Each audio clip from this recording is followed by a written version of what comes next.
Tonight we are walking beneath the stars of ancient Greece into a world where mountains touch the heavens, sacred fires glow before marble temples, and the gods are never quite as distant as you might hope.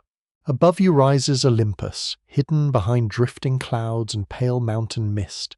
Somewhere beyond that veil sits Hera, queen of the gods, guardian of marriage, protector of lawful unions, and one of the most powerful figures in the Greek imagination. Yet tonight, you're following the story of the mortal child who became the object of her most enduring anger. His Greek name is Heracles, meaning something close to glory of Hera. You probably know him better by the Roman form of his name Hercules, and that name leaves you with the first mystery of the night. Why should the greatest enemy of Hera carry a name that honors her? Before you follow that question into the ancient world, you might gently like the video and subscribe if these long journeys through mythology help you relax. And wherever you are listening tonight, you can leave your location and local time in the comments. It is always peaceful to imagine distant listeners beneath the same night sky. Now the sacred fires are burning low, and your story begins not with Hercules, but with Hera. You find yourself high above the Greek world, where Olympus rises beyond forests of pine and dark ravines carved by winter streams. Clouds drift around the mountain slopes, eagles circle in the cold blue distance. Far below, scattered settlements rest among olive groves, vineyards, grazing fields, and roads worn smooth by generations of sandals and wagon wheels. To the ancient Greeks, the gods were not distant abstractions. They lived close to human experience. Their presence could be felt in storms gathering over mountains, in sudden changes of fortune, in dreams before battle, and in the mysterious order of birth and death. Among those gods, Hera held a special place.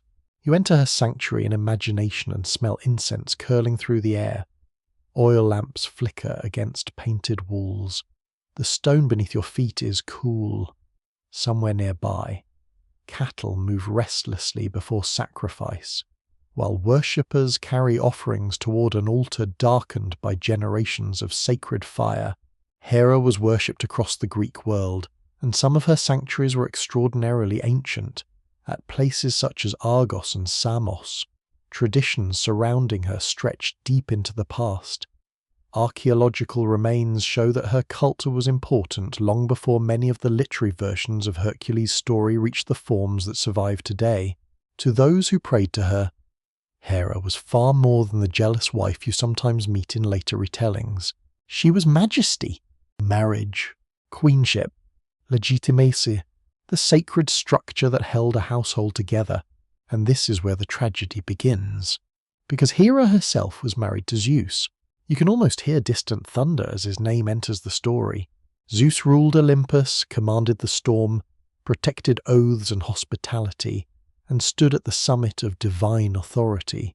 Yet the myths repeatedly describe him pursuing goddesses, nymphs, and mortal women outside his marriage. For Hera, every affair carried more than personal humiliation. It challenged the very institution she represented. Ancient audiences understood the contradiction. The goddess who protected marriage lived within the most famously troubled marriage in mythology.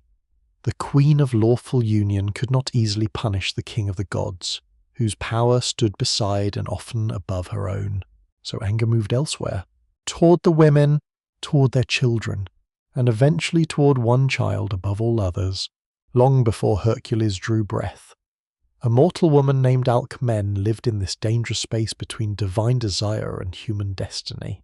She belonged to the royal lineage of Perseus, the legendary hero who had slain Medusa. Her ancestry mattered because bloodlines mattered profoundly in Greek heroic tradition. Families carried glory, obligation, curses, and promises across generations. Alcmene was married to Amphitryon, a warrior whose own life had already been marked by exile and violence. She was remembered as unusually faithful to him. That detail will soon make Zeus's approach particularly unsettling.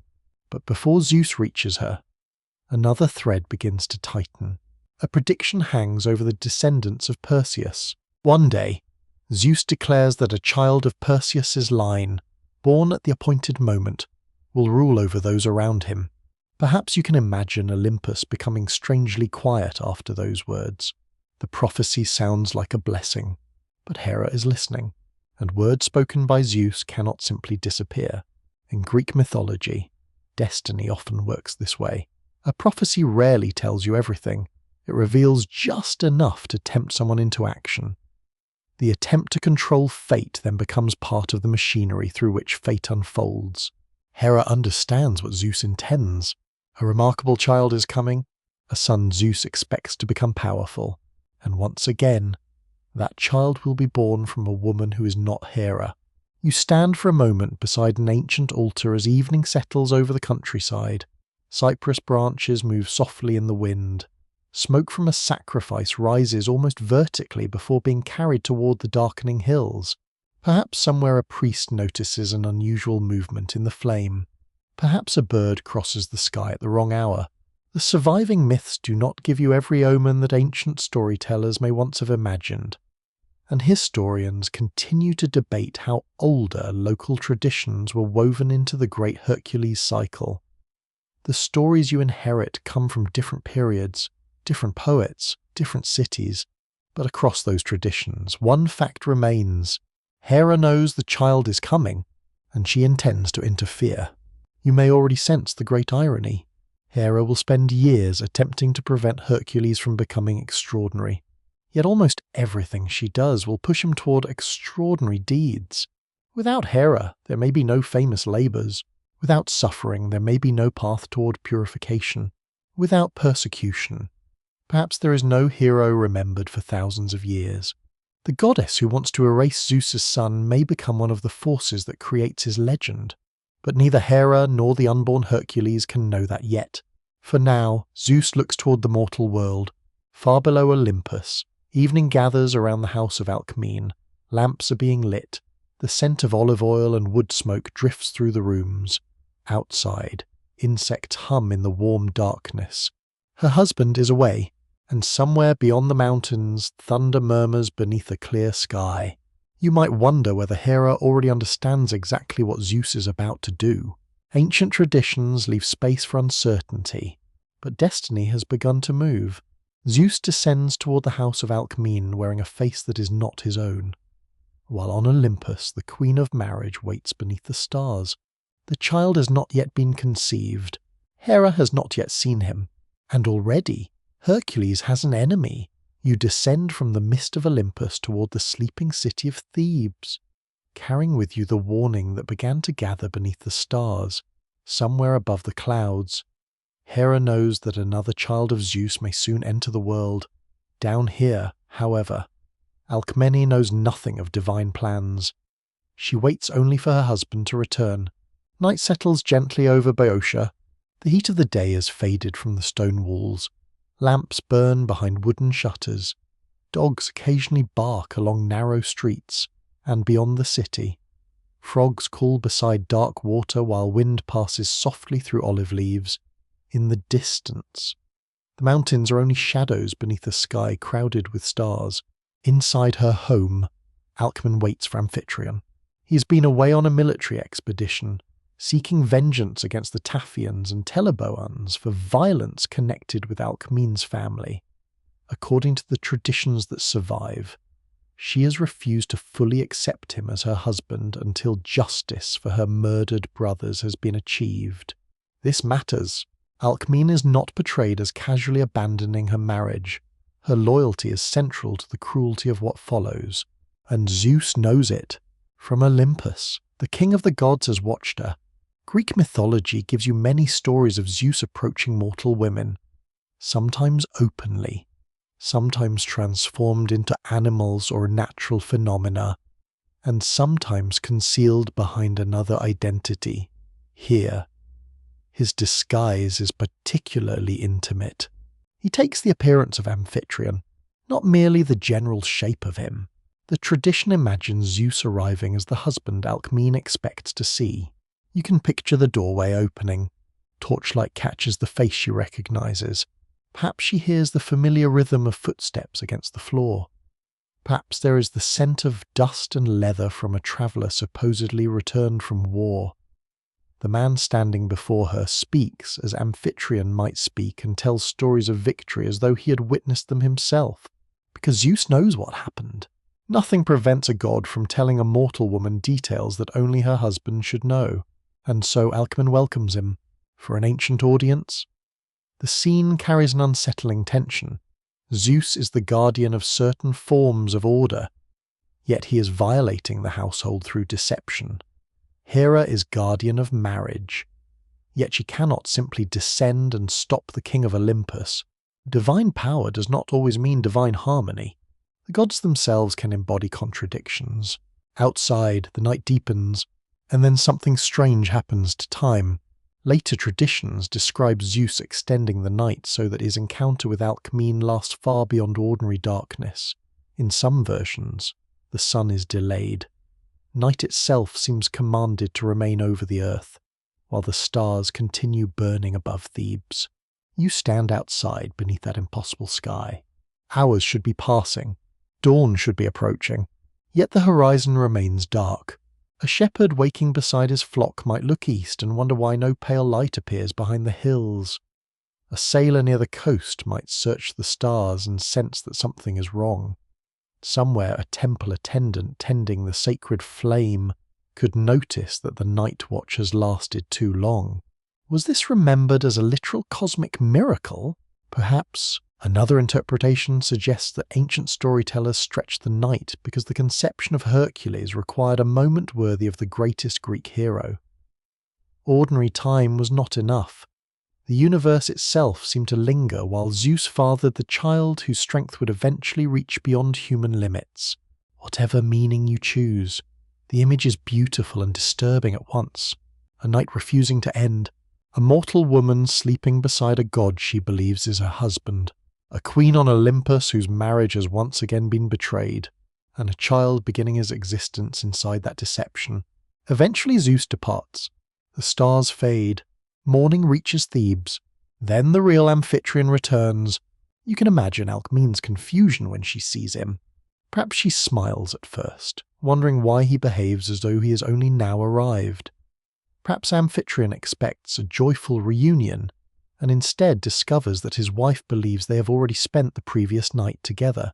Their conversation becomes increasingly strange. She knows details of the campaign. She remembers his arrival. Amphitryon remembers none of it. Ancient storytellers loved moments like this, when mortals slowly realize that a god has crossed into their lives. At first, there is confusion, then fear. Finally comes a recognition that ordinary explanations are no longer enough.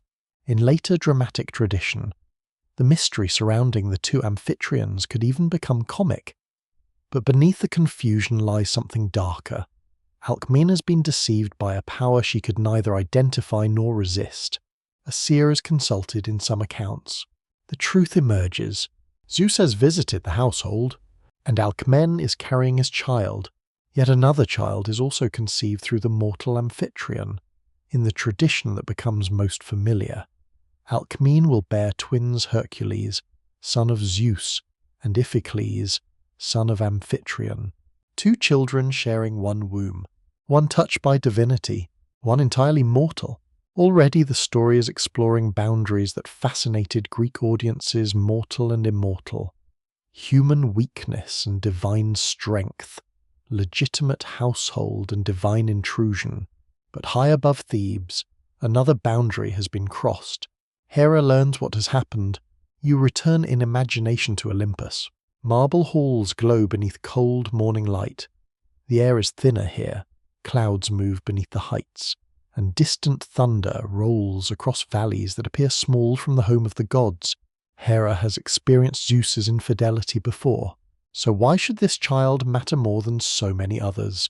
The answer waits in the promise from the previous night of your journey. The lineage of Perseus. Zeus has already proclaimed that a descendant of Perseus, soon to be born, will become ruler. Hera cannot undo Zeus's desire. She cannot make Alcmene unconceive the child, but perhaps she can control the timing of birth. And timing, in a world governed by prophecy, can be more powerful than strength. Somewhere else in the Perseid family, another woman is pregnant. Her child is Eurystheus. Hera begins to see a path. The prophecy does not necessarily name Hercules. It speaks of lineage and birth. Perhaps Zeus has left an opening in his own words. The thought changes everything. Hera does not need to destroy Hercules before he is born. She only needs another child to arrive first. You can almost feel the atmosphere shift as the Queen of Olympus turns humiliation into calculation. Her anger is still there, but now it becomes patient. This is the Hera whom simplified retellings sometimes lose. She's not merely furious. She is strategic. She understands kingship, legitimacy, oaths, and the dangerous precision of divine promises. And she understands Zeus. The thunder god has made a boast. Hera will make him live with its consequences. Far below, Alcmene rests with no knowledge of the struggle forming around her pregnancy. Months will pass. Seasons will change. The child within her will grow while traders enter Theban markets. Farmers harvest their fields. Priests pour wine before the gods, and ships cross the blue water beyond distant hills. To everyone watching, it may seem like an ordinary pregnancy, but the prophecy is waiting, and Hera is waiting with it. When the hour of birth finally comes, the goddess of marriage and childbirth will reach into the mortal world. She will not prevent Hercules from entering it. She will do something far more lasting. She will arrange for him to enter it too late. You remain in Thebes as the long, unnatural night of Zeus fades into memory and the months begin to pass. The child conceived beneath those delayed stars grows quietly within Alcmene. While far above the mortal world, Hera prepares to turn Zeus's own promise against him. Spring gives way to summer. Dusk gathers along the roads. Cicadas sing in the olive trees during the hottest hours. And merchants spread pottery, figs, oil, cloth, and bronze goods through crowded marketplaces. At evening, families light lamps before household shrines, pouring small offerings of wine and asking the gods for health, safe births, good harvests, and protection from dangers they cannot see. Alcmene's danger cannot be seen. It waits on Olympus. Zeus has declared that a descendant of Perseus born at the appointed time will rule over those of his family. He expects that child to be his son. Perhaps he imagines a heroic king carrying divine strength into the mortal world. But Hera remembers every word, and she has discovered the weakness hidden inside them. The prophecy does not say Hercules by name. Elsewhere in the Perseid bloodline, another child is waiting to be born, Eurystheus. If Eurystheus enters the world first, Zeus's declaration can belong to him.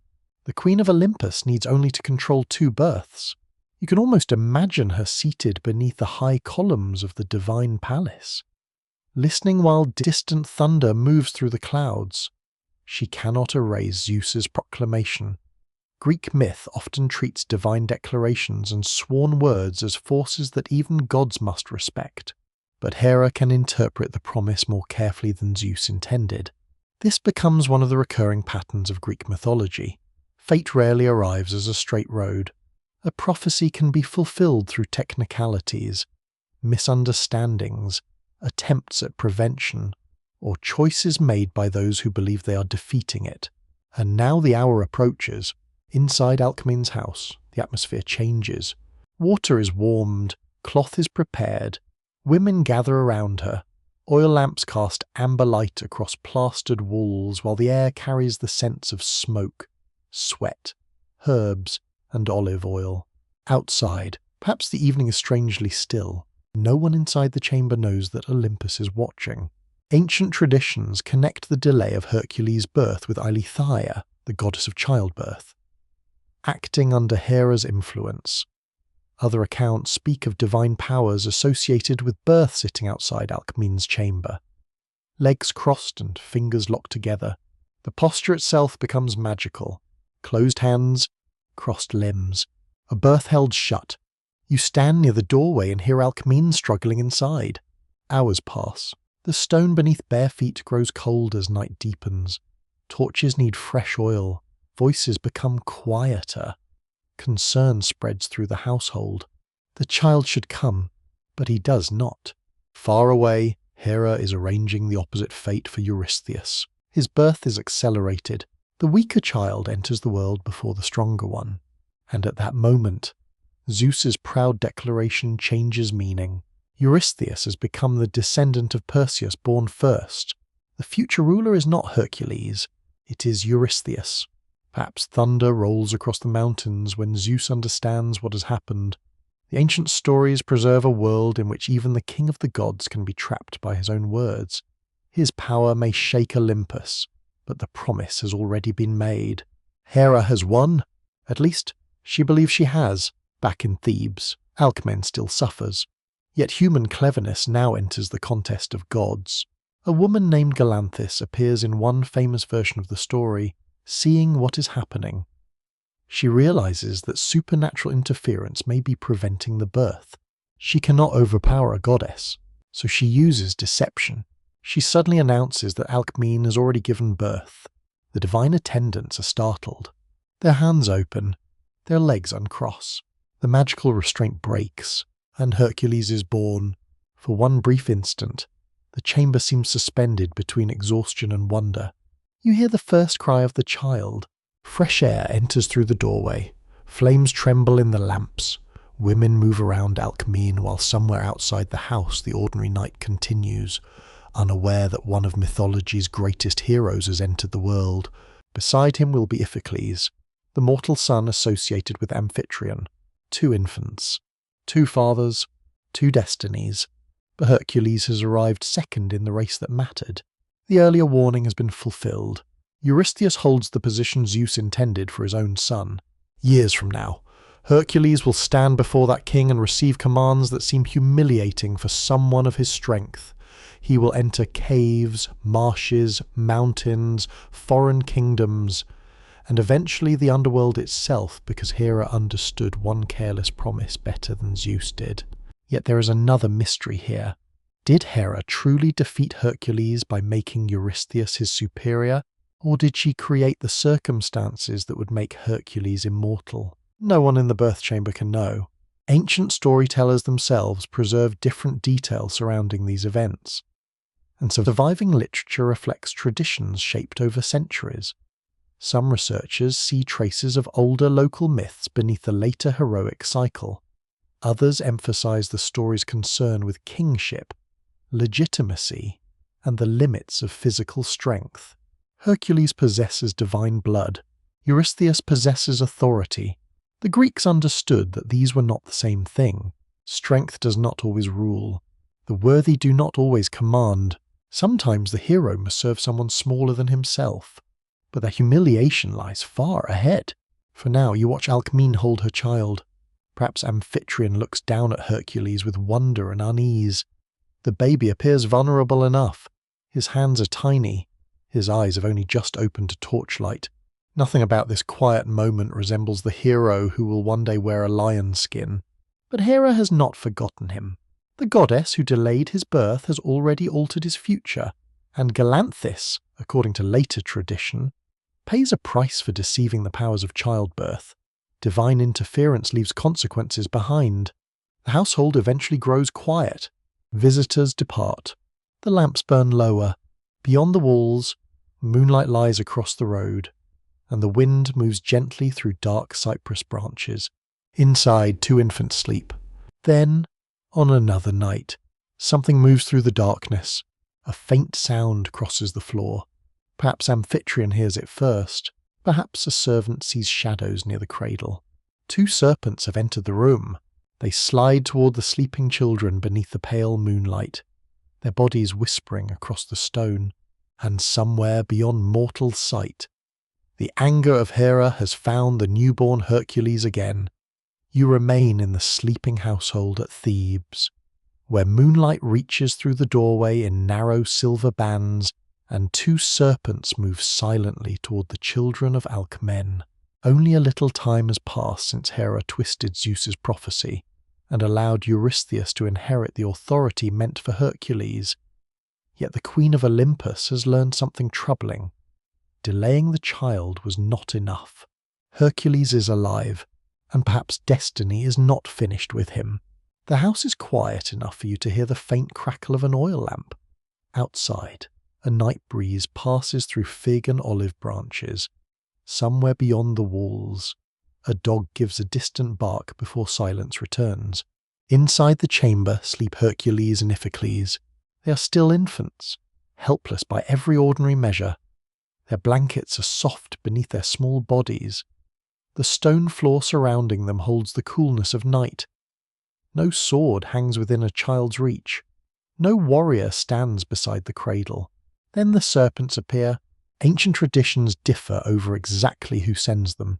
The most familiar accounts place Hera behind the attack, while other versions complicate the episode and even suggest Amphitryon may have used serpents to discover which child was Zeus's son. The uncertainty has survived for centuries, but in the tradition that defines the rivalry between Hera and Hercules, the snakes come as instruments of divine hostility. You watch their bodies glide across the floor. Their scales catch the weak lamp glow. Their tongues flicker into the warm air. Slowly they rise toward the children. Iphicles wakes. His cry tears through the silence. The mortal infant reacts as any child might. Fear comes before understanding. His small body pulls away as the serpents coil nearby. Hercules wakes too, but something strange happens. He does not retreat. Tiny hands reach outward. One serpent twists around his arm, then another, for a moment. The scene becomes almost impossible to believe. A baby sits surrounded by creatures that would terrify grown men, while servants rush toward the chamber and footsteps echo through the house before anyone can reach him. Hercules closes his hands around the serpents. He squeezes. The creatures writhe. Then they become still. You can imagine Alcmene arriving first, breathless, her hair loose from sleep. Amphitryon follows with a weapon or torch. Servants crowd behind them. And there sits Hercules, alive. The dead serpents hang from his hands. The child who had been prevented from ruling has just revealed a kind of power no earthly crown could provide. For Amphitryon, the moment may answer a question that has haunted the household since the strange night of conception. Which child belongs to Zeus? The terrified Iphicles looks entirely human. Hercules does not. Yet the scene is not simply about strength. To an ancient listener, serpents could carry many meanings.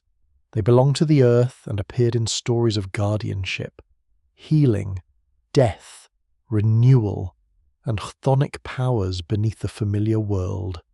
A snake could be sacred in one setting and terrifying in another. Here, however, the meaning's immediate.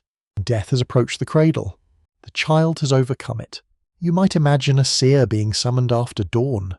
Perhaps the old man enters while morning mist still rests over the fields. Smoke rises from household fires. The smell of bread and wood smoke mingles with incense as the serpents are examined. One tradition connects the prophet Tiresias with predictions about Hercules' future. The seer recognizes that this is no ordinary child.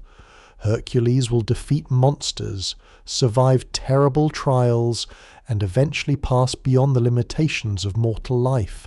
It's a remarkable prediction to make beside a cradle. The infant does not know what glory means. He does not know Eurystheus. He does not know that Hera has already shaped his future twice. But the adults around him can now sense that something enormous waits ahead, and Hera may sense it too. The first attack has produced the opposite of its intention. Instead of proving Hercules vulnerable, it has revealed his strength. This becomes one of the deepest patterns in the hero's mythology. The obstacle intended to destroy him becomes the stage upon which his greatness appears. The serpents are only the beginning. One day there will be a lion whose hide cannot be pierced, a hydra whose heads multiply when cut away, a boar in the snowy mountains, birds haunting a marsh, a guardian dog standing at the boundary of death. Each threat will seem to ask the same question first whispered beside this cradle. How much can Hercules survive? And beneath that question lies another. How much suffering can a person endure before strength itself becomes a burden? For now, those questions belong to the future. The morning after the serpents is calm. You walk outside into early sunlight. Dew rests on grass beyond the walls. farmers are already moving toward their fields. A cart rattles along a road, somewhere in Thebes. Bronze rings beneath a craftsman's hammer. Life continues.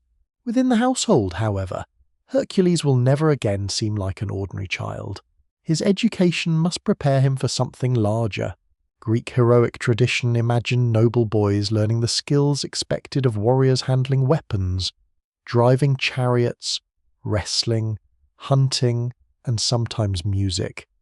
Physical excellence mattered, but so did discipline. That second lesson will prove harder for Hercules, because strength arrives before wisdom. As the years pass, his shoulders broaden, his hands grow powerful. Tutors discover how quickly he learns certain arts and how violently he can react when frustration overcomes him. The child who strangled serpents without fear carries something dangerous inside himself. Not evil, not cruelty by nature, but force without measure. And perhaps this is where Hera's shadow becomes more complicated. She can send monsters. She can manipulate birth. Yet the greatest danger to Hercules may eventually come from within his own mind. The Greeks understood that heroic greatness often stood close to catastrophe. The same intensity that allowed a warrior to accomplish impossible things could destroy a household when anger escaped restraint. You hear an early warning in the tradition surrounding his youth. A teacher will push Hercules too far. A moment of anger will become irreversible. And for the first time, no serpent sent by Hera will be necessary. As evening returns to Thebes, the dead snakes are gone. The cradle is quiet again. Perhaps Alcmene watches her son sleeping and remembers the prediction spoken over him. Glory, monsters, trials, a road beyond ordinary mortality. But no prophecy can tell a mother what that road will cost. Outside, wind passes through the cypress trees. Hercules sleeps peacefully. And somewhere on Olympus, Hera waits for him to grow. You remain near the sleeping child in Thebes, where the memory of the serpents has begun to settle into family legend. Hercules has survived the first visible attack against his life, and the prophecy surrounding him seems stronger than before. Yet before he grows old enough to understand Hera's hatred, another strange encounter will bind him to the goddess in a way neither enemy nor worshipper could easily explain.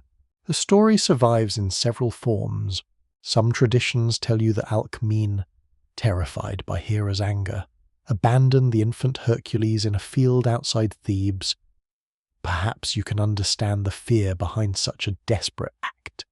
Alcmene has already endured a supernatural birth, and serpents have entered her household. She knows her son has attracted the attention of powers no mortal family can resist. So imagine the child lying beneath an open sky. Morning mist clings to the grass. Wild herbs release their scent beneath the warming sun. Bees move among small flowers while distant sheep bells drift across the countryside. Then two goddesses approach, Hera and Athena. Why Hera should be walking there depends on the version you follow. Myth rarely gives you one fixed road.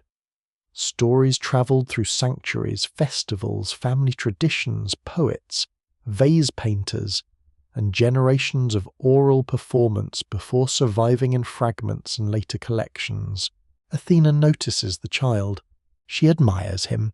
Perhaps she already recognizes what he will become, and then she asks Hera to nurse him. Hera does not know who the infant is. You can picture the Queen of Olympus lifting the child almost casually.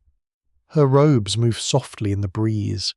Gold catches the morning light for a moment. There is no hatred between them, only a goddess holding a baby. Hercules begins to drink, but his strength is already unnatural. He nurses so fiercely that Hera recoils in pain and pulls him away. Milk spills across the heavens. In later tradition, this becomes associated with the pale river of stars you know as the Milky Way. You look upward. Across the dark sky stretches that luminous band. Countless distant stars appearing like spilled light. Ancient people looked at the same sky. They did not see galaxies as modern astronomy understands them, but they saw patterns filled with memory. The heavens could become a vast landscape where divine events left traces visible to every generation. And in this story, the Milky Way becomes the scar of an impossible moment. Hera has fed the child she hates. More importantly, divine milk carries divine significance. Some versions suggest that by nursing from Hera, Hercules receives an additional connection with immortality. The queen who wishes to deny Zeus's son a place among the gods has unknowingly helped prepare him for one. The irony is almost gentle enough to make you smile. Almost? Because Hera discovers the truth. Perhaps Athena reveals it. Perhaps the goddess recognizes something in the child. Whatever the moment, the tenderness ends. Hera realizes that the infant against her breast is Alcmene's son. Zeus's son. The child whose birth she delayed. The child who survived the serpents. You can imagine her expression changing. She pulls him away. The brief connection is broken. Yet what has happened cannot be undone. Hercules has tasted the milk of Olympus. The story is more than a curious explanation for the night sky. It creates a symbolic relationship between Hera and Hercules that is far more complicated than simple hatred. His very name, Heracles, links him to Hera. His suffering will repeatedly come through Hera. His glory will emerge partly because of Hera. And now even his body has been nourished by Hera. How do you separate hero from enemy, when the enemy becomes part of the hero's identity? Ancient audiences may have sensed this paradox even when individual storytellers emphasized different details. Some researchers believe traditions connecting Hercules so closely with Hera preserve something older than the familiar tale of divine jealousy. Perhaps their relationship once carried meanings that later myths rearranged. No one can reconstruct every lost story. You are left with fragments, painted pottery, temple traditions, poetry, later summaries of earlier works, and beneath them all, a curious truth: Hera's name never leaves Hercules. You return to Thebes as the child grows. The cradle disappears. The infant becomes a boy. His limbs lengthen. And the impossible strength once hidden inside tiny hands becomes impossible to ignore. He wrestles other boys and discovers that ordinary resistance means little to him. Objects that require two men to lift seem strangely manageable.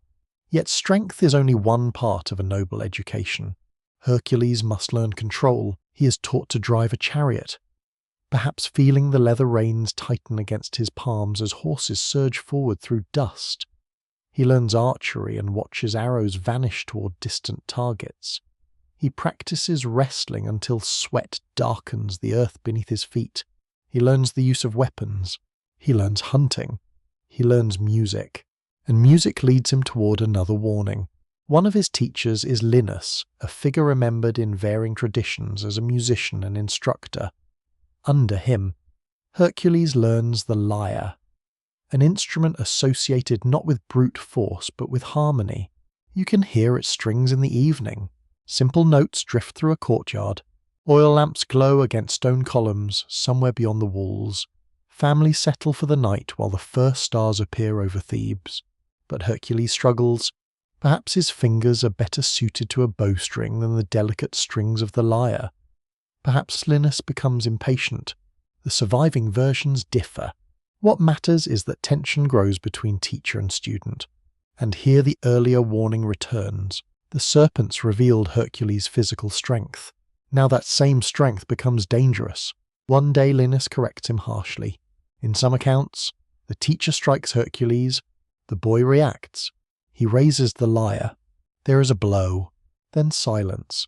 Linus falls dead. Hercules has not defeated a monster. He has killed his teacher. Perhaps you feel the difference immediately. There is no triumph. No frightened village celebrating rescue. No divine enemy to blame.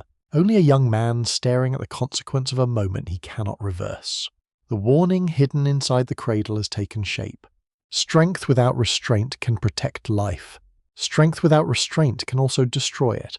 Hercules is brought to answer for what happened, and tradition allows him a defense he acted after being struck, and could claim self-defense under ideas attributed to ancient lore.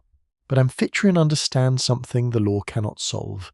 The boy must learn control before another moment of anger becomes another death. So Hercules is sent away, not to a palace, not to Olympus, into the countryside, toward Mount Cithaeron. There, among shepherds, forests, cold streams and lonely ridges. He will grow into manhood far from the crowded streets of Thebes. You follow him along a mountain path as evening settles. The air grows cooler. Pine needles soften the ground beneath his sandals. Resin scents the wind. Behind him lies the city, his childhood, and the teacher he can never restore to life. Ahead, mist gathers among the slopes. Somewhere in those mountains, a lion is hunting livestock, and somewhere beyond sight, Hera remains part of his destiny, whether she moves against him or simply waits. Above the ridge, the Milky Way slowly appears, a pale trail across the darkness, a reminder of the goddess who once held Hercules against her breast, a reminder that hatred and destiny have already become strangely intertwined, and beneath those stars, the young Hercules walks deeper into the mountains, carrying a strength he has not yet learned to understand. You follow Hercules higher into the lonely country around Mount Cithaeron, leaving the walls of Thebes behind until the sounds of the city disappear. The death of Linus follows him into these mountains like a shadow, a warning that the hands capable of strangling Hera's serpents can also destroy something innocent in a single uncontrolled moment. Here, the world feels older. Pine forests cover the slopes. Mountain mist drifts through narrow valleys at dawn, gathering around dark trunks and rocky outcrops before dissolving beneath the sun. Herds move slowly across distant pastures, their bells carrying through the cool air. At night, shepherds gather beside small fires while sparks rise towards skies so clear that every constellation seems close enough to touch. Hercules lives among them. You see him exchanging palace courtyards for rough ground, polished furniture for timber shelters, and formal lessons for the harsher education of the wilderness. Cold streams become his drinking water. Rocky paths strengthen his legs. Wind and rain teach patience in ways tutors could not. And slowly, the angry boy begins becoming a young man. Ancient tradition describes Hercules growing to extraordinary size and power. Storytellers naturally magnified his body because his physical strength represented something larger than muscle. He was the hero capable of entering wild places where ordinary civilization ended and returning after imposing order upon chaos. But before he can protect civilization, he must learn to govern himself. That lesson comes slowly. You walk beside him at sunrise as he carries wood through the forest. His palms are rough now. The air smells of pine resin and damp earth. Birds call somewhere above the branches, and every breath carries the clean chill of the mountains. No cheering crowd watches him here. No king rewards him. Perhaps that solitude matters. The guilt surrounding Linus cannot be defeated like a serpent. Hercules cannot wrestle it to the ground. He simply has to continue living with the knowledge of what his anger can do. Then another danger appears. Shepherds begin speaking of a lion. It descends from the heights and attacks cattle belonging to the communities around Cithaeron and neighbouring Thespiae. Tracks appear in soft earth. Animals vanish during the night. Sometimes a roar echoes from the ridges after sunset. The people begin keeping closer to their fires. For Hercules, the reports become a summons, yet before the hunt begins. Tradition preserves another episode from his youth, one that later thinkers transformed into a powerful image of moral choice. You imagine Hercules walking alone along a mountain road. The afternoon is warm, cicadas pulse in the grass. Two paths seem to open before him, and there, in the famous allegory later associated with the sophist Prodicus, two women appear. One represents an easy life, the other represents virtue. The first offers pleasure without effort. You can picture shaded rooms, rich food, soft beds, music, wine, and freedom from hardship. Why struggle, she seems to ask. When life is brief, the second offers almost nothing pleasant. She promises labour, discipline, danger, service, glory earned through suffering rather than comfort received without effort. Whether you imagine this as a literal encounter, a dream beneath the stars, or a philosophical story later attached to Hercules, its meaning fits his life with almost eerie precision. The easy road exists, the difficult road waits, and Hercules chooses difficulty.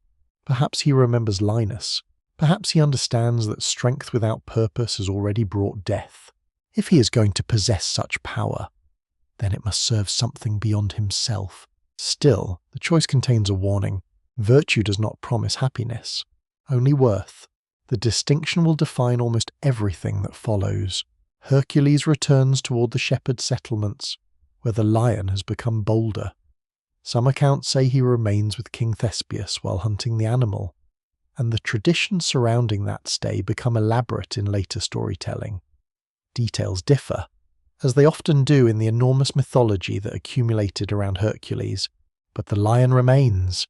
Each evening, Hercules climbs into the hills searching for it. Days pass. He studies prints in mud and scratches on trees. He finds bones where the predator has fed. Sometimes ravens circling above a distant slope reveal where another animal has died. Then one evening an omen appears. A shepherd points toward the sky. An eagle circles above a rocky ridge and vanishes behind it. Perhaps it means nothing. Perhaps Zeus is watching. In Greek imagination, the eagle was closely associated with the king of the gods, and divine signs could transform an ordinary landscape into a place of expectation. Hercules follows. The air cools as the sun sinks. Long shadows stretch between trees. Somewhere ahead comes a low sound, almost lost beneath the wind.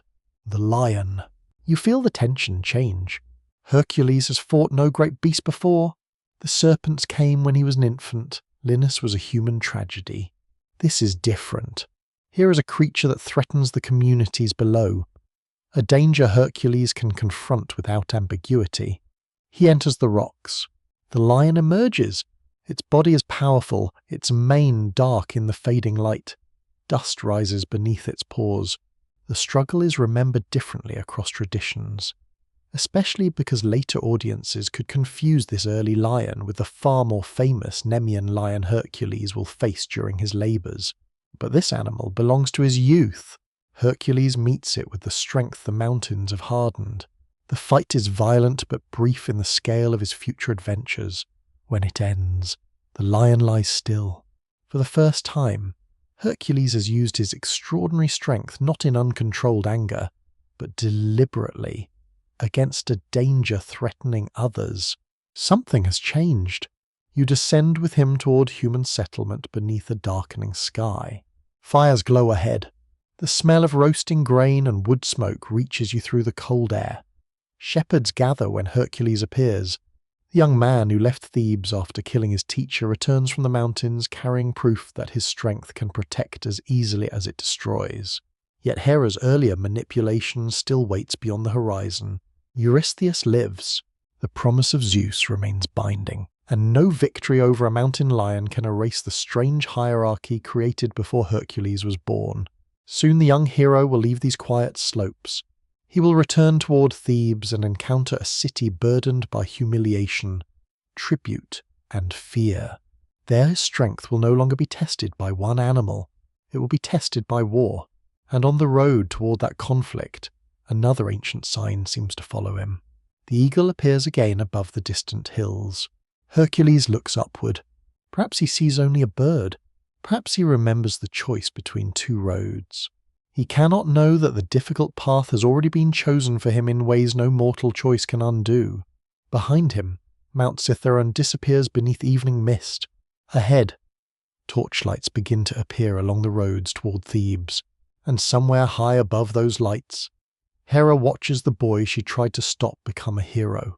You leave the misty slopes of Cithaeron with Hercules and follow the road downward toward the plains of Boeotia.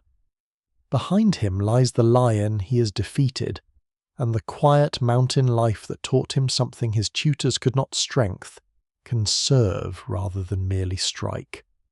Ahead waits Thebes, but before Hercules reaches its walls, the ancient tradition places one of the most mysterious choices of his life upon a lonely road. The morning begins quietly. Sunlight spreads across the hills, touching the tops of cypress trees before reaching the valleys below. Dew shines on wild grasses. Somewhere among the rocks, goats move beneath the watch of shepherds. and from far away comes the faint ringing of bronze bells. Hercules walks alone.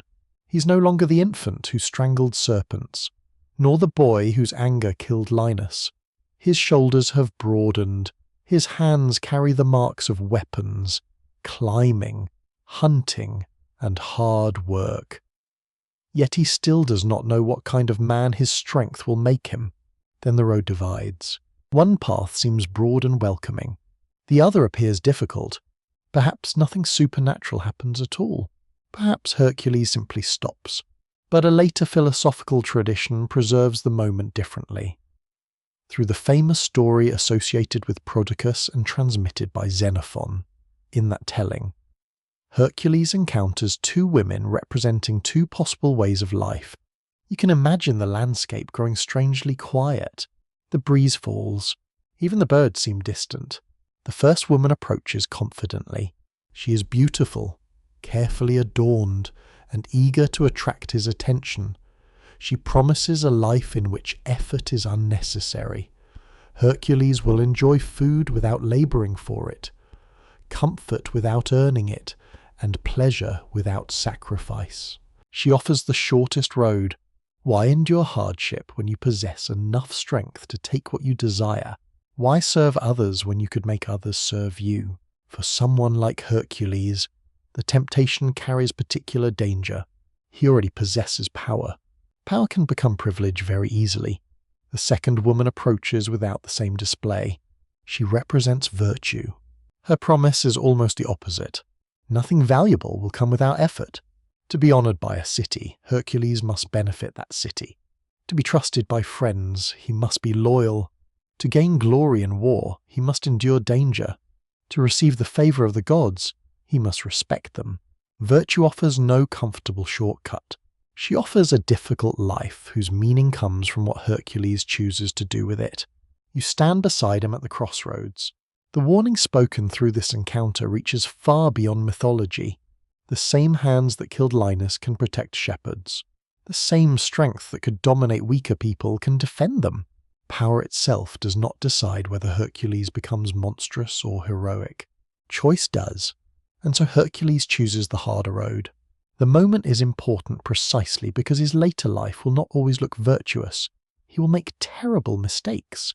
Rage will return. Desire will lead him into complicated relationships. Divine madness will overwhelm him. Greek heroes were rarely presented as morally perfect. They were larger than ordinary people in their virtues and often in their failures. Hercules becomes meaningful not because he avoids suffering and error, but because he repeatedly continues after them. Perhaps this is why later philosophers found him so useful. The monster slayer could also become an image of endurance and disciplined effort. Still, an unanswered question follows you. Did the historical cult of Hercules ever contain such a crossroads story? Or was the episode attached to him because later thinkers saw his difficult life as the perfect illustration of moral struggle? Surviving evidence cannot completely answer. The Hercules of religion, the Hercules of epic, the Hercules of tragedy, and the Hercules of philosophy overlap without becoming identical. That uncertainty is part of walking through ancient mythology. You hear many voices across centuries. They do not always agree, but they keep returning to the same hero. Hercules continues toward Thebes. By afternoon, the countryside becomes more populated. Farmers work among fields of grain. Olive groves cover gentle slopes. Smoke rises from isolated houses. Then the road gives him another sign. A group of men approaches. They are servants of Erginus, king of the minions of Orchomenus. Their purpose is not peaceful. Thebes has been forced to pay tribute to Erginus after an earlier conflict. According to tradition, the city must send wealth or cattle as payment year after year. The humiliation weighs heavily upon the Thebans. Now the collectors are returning. You can sense Hercules watching them as they pass. Perhaps he hears their contempt. Perhaps they boast about Thebes and its submission. The exact exchange varies among ancient accounts, but confrontation follows. Hercules refuses to accept the humiliation. His response is severe. He mutilates the tribute collectors and sends them back to their king. The act is shocking. It is also a declaration. Thebes will not continue paying quietly, but Hercules has done something dangerous. He has challenged a king. Erginus will answer with an army. As Hercules continues toward the city, perhaps the earlier crossroads returns to his mind. Virtue promised hardship. It has arrived quickly. The easy path would have been silence. He could have watched the collectors pass and continued his journey. Instead, he has chosen resistance. Now other people may die because of that choice. The gates of Thebes rise ahead as evening approaches. Guards recognize him. Inside, the marketplace is beginning to empty. Merchants fold cloth and gather pottery. Animals are led away from stalls. The smell of bread, smoke, olives, and livestock lingers beneath the cooling air. News of what Hercules has done travels faster than he does. Some welcome it. Others are afraid. King Creon understands the danger immediately. Erginus will come. The city must prepare. Weapons are brought from storage. Bronze is inspected beneath torchlight. Shields lean against walls. Men who expected to sleep beside their families are summoned to defend the city. Hercules has transformed a humiliating peace into the possibility of war. Yet something unexpected happens. The young man does not hide behind the walls after provoking the conflict. He prepares to fight. Tradition tells that Athena herself aids him, placing weapons in his hands. The goddess of wisdom and strategic warfare has entered the story, and her presence raises another mystery. Hera opposes Hercules. Athena supports him. Both are daughters or wives within the same Olympian order, yet the gods do not move as one unified force. Olympus has alliances, rivalries, loyalties, and competing purposes. The mortal world lies beneath all of them. Night settles over Thebes. Torches burn along the walls. Beyond the city, darkness covers the road from Orchomenus. Hercules stands beneath the stars with weapons ready.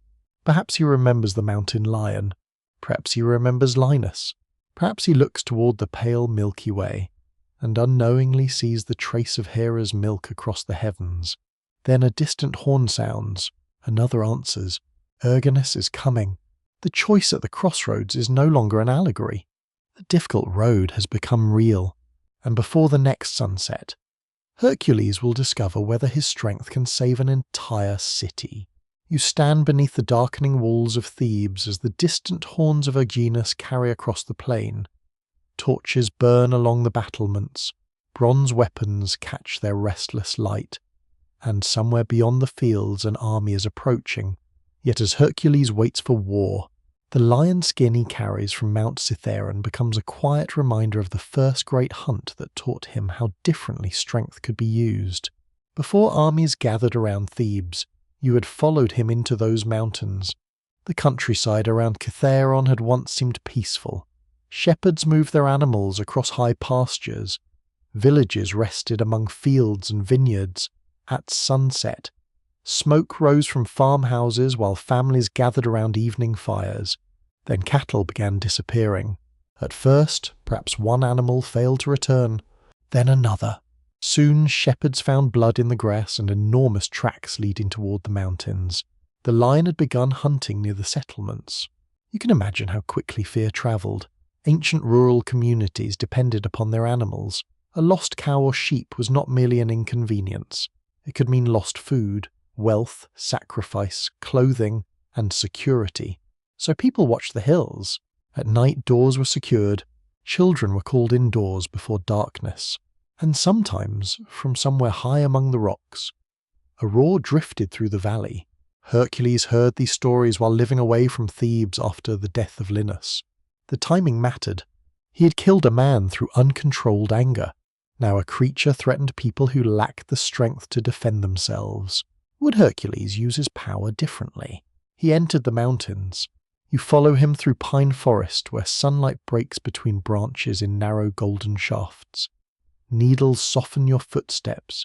The air carries resin, wild thyme, damp stone, and the faint smoke of shepherd fires below. Hercules searches patiently. That patience is itself a transformation. The boy who struck Linus in an instant now spends day after day following tracks. He learns the lion's territory. He notices claw marks on trees. He studies places where the animal drinks. Sometimes he discovers only old bones. Sometimes a fresh track tells him the lion passed only hours earlier. Tradition says the hunt lasted 50 days. Whether ancient audiences understood that number literally is impossible to know.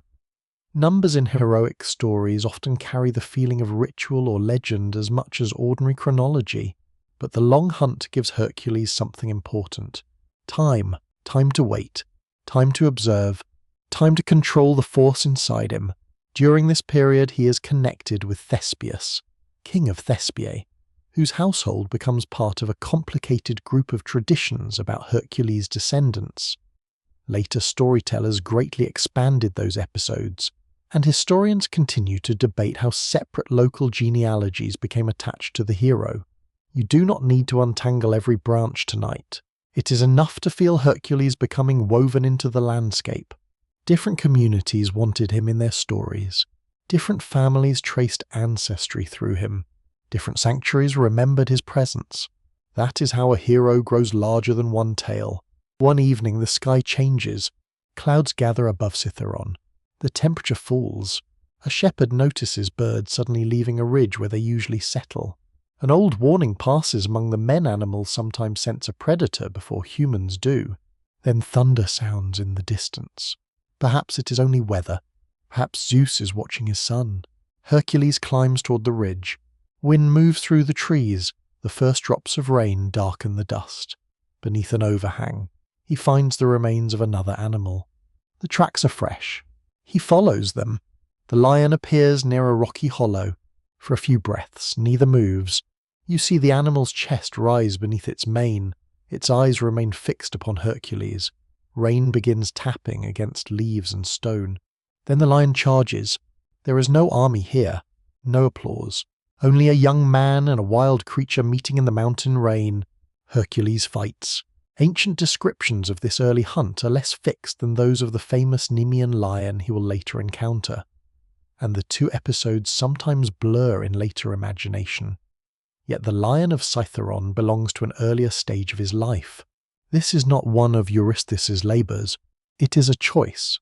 That difference matters. No king has ordered Hercules into these mountains. No oracle demands it. No punishment forces him. He has come because people are afraid. The struggle ends with the lion dead. Hercules stands breathing heavily as rain runs over his skin. Perhaps he looks down at his hands. Once those hands held the lyre that killed Linus. Now they have ended a threat to shepherds and farmers. The prophecy of the crossroads seems to whisper through the storm. Power can serve. Hercules returns from Cithaeron changed. And now, standing outside Thebes with Erginus approaching, that lesson becomes larger. The Minyan army expects a city accustomed to submission. Instead, it finds Hercules. According to tradition, he arms the Thebans and uses knowledge of the surrounding landscape to his advantage. Some accounts describe him blocking or manipulating narrow approaches so that the enemy cannot use superior numbers effectively. Here you begin seeing something beyond physical strength. Hercules can think. Later stories often reduce him to muscle. But ancient heroic tradition gives him moments of strategy, improvisation, and endurance. Athena's presence reinforces this. She is not goddess of uncontrolled rage. She represents disciplined warfare. Perhaps her support signals that Hercules, for this moment, is using strength with purpose. The armies meet. Bronze strikes bronze. Dust rises beneath running feet. Shouts echo across the plain. You do not need to remain close to the violence. From the walls, you see movement beneath a pale morning sky, hear the distant clash of shields, and watch frightened citizens waiting for news. Then the Minyans begin to retreat. Erginus is defeated. In some traditions, he dies in the conflict. In others, the outcome differs. Another reminder that myth rarely survives as one perfectly consistent history. What remains constant is the reversal. Thebes had paid tribute. Now Orchomenus must answer to Thebes. When Hercules returns through the gates, the city receives him not as the dangerous young man sent away after killing Linus, but as a defender. King Creon rewards him, and the reward will change everything. Creon gives Hercules his daughter Megara in marriage. For the first time, the hero seems to receive what the easier road once promised a household: honor belonging, and peace. You enter the palace as lamps glow against polished stone, music fills the hall, wine is poured, garlands release the scent of flowers into warm evening air. Hercules stands beside Megara. Perhaps for a moment he believes the difficult road has finally led somewhere safe.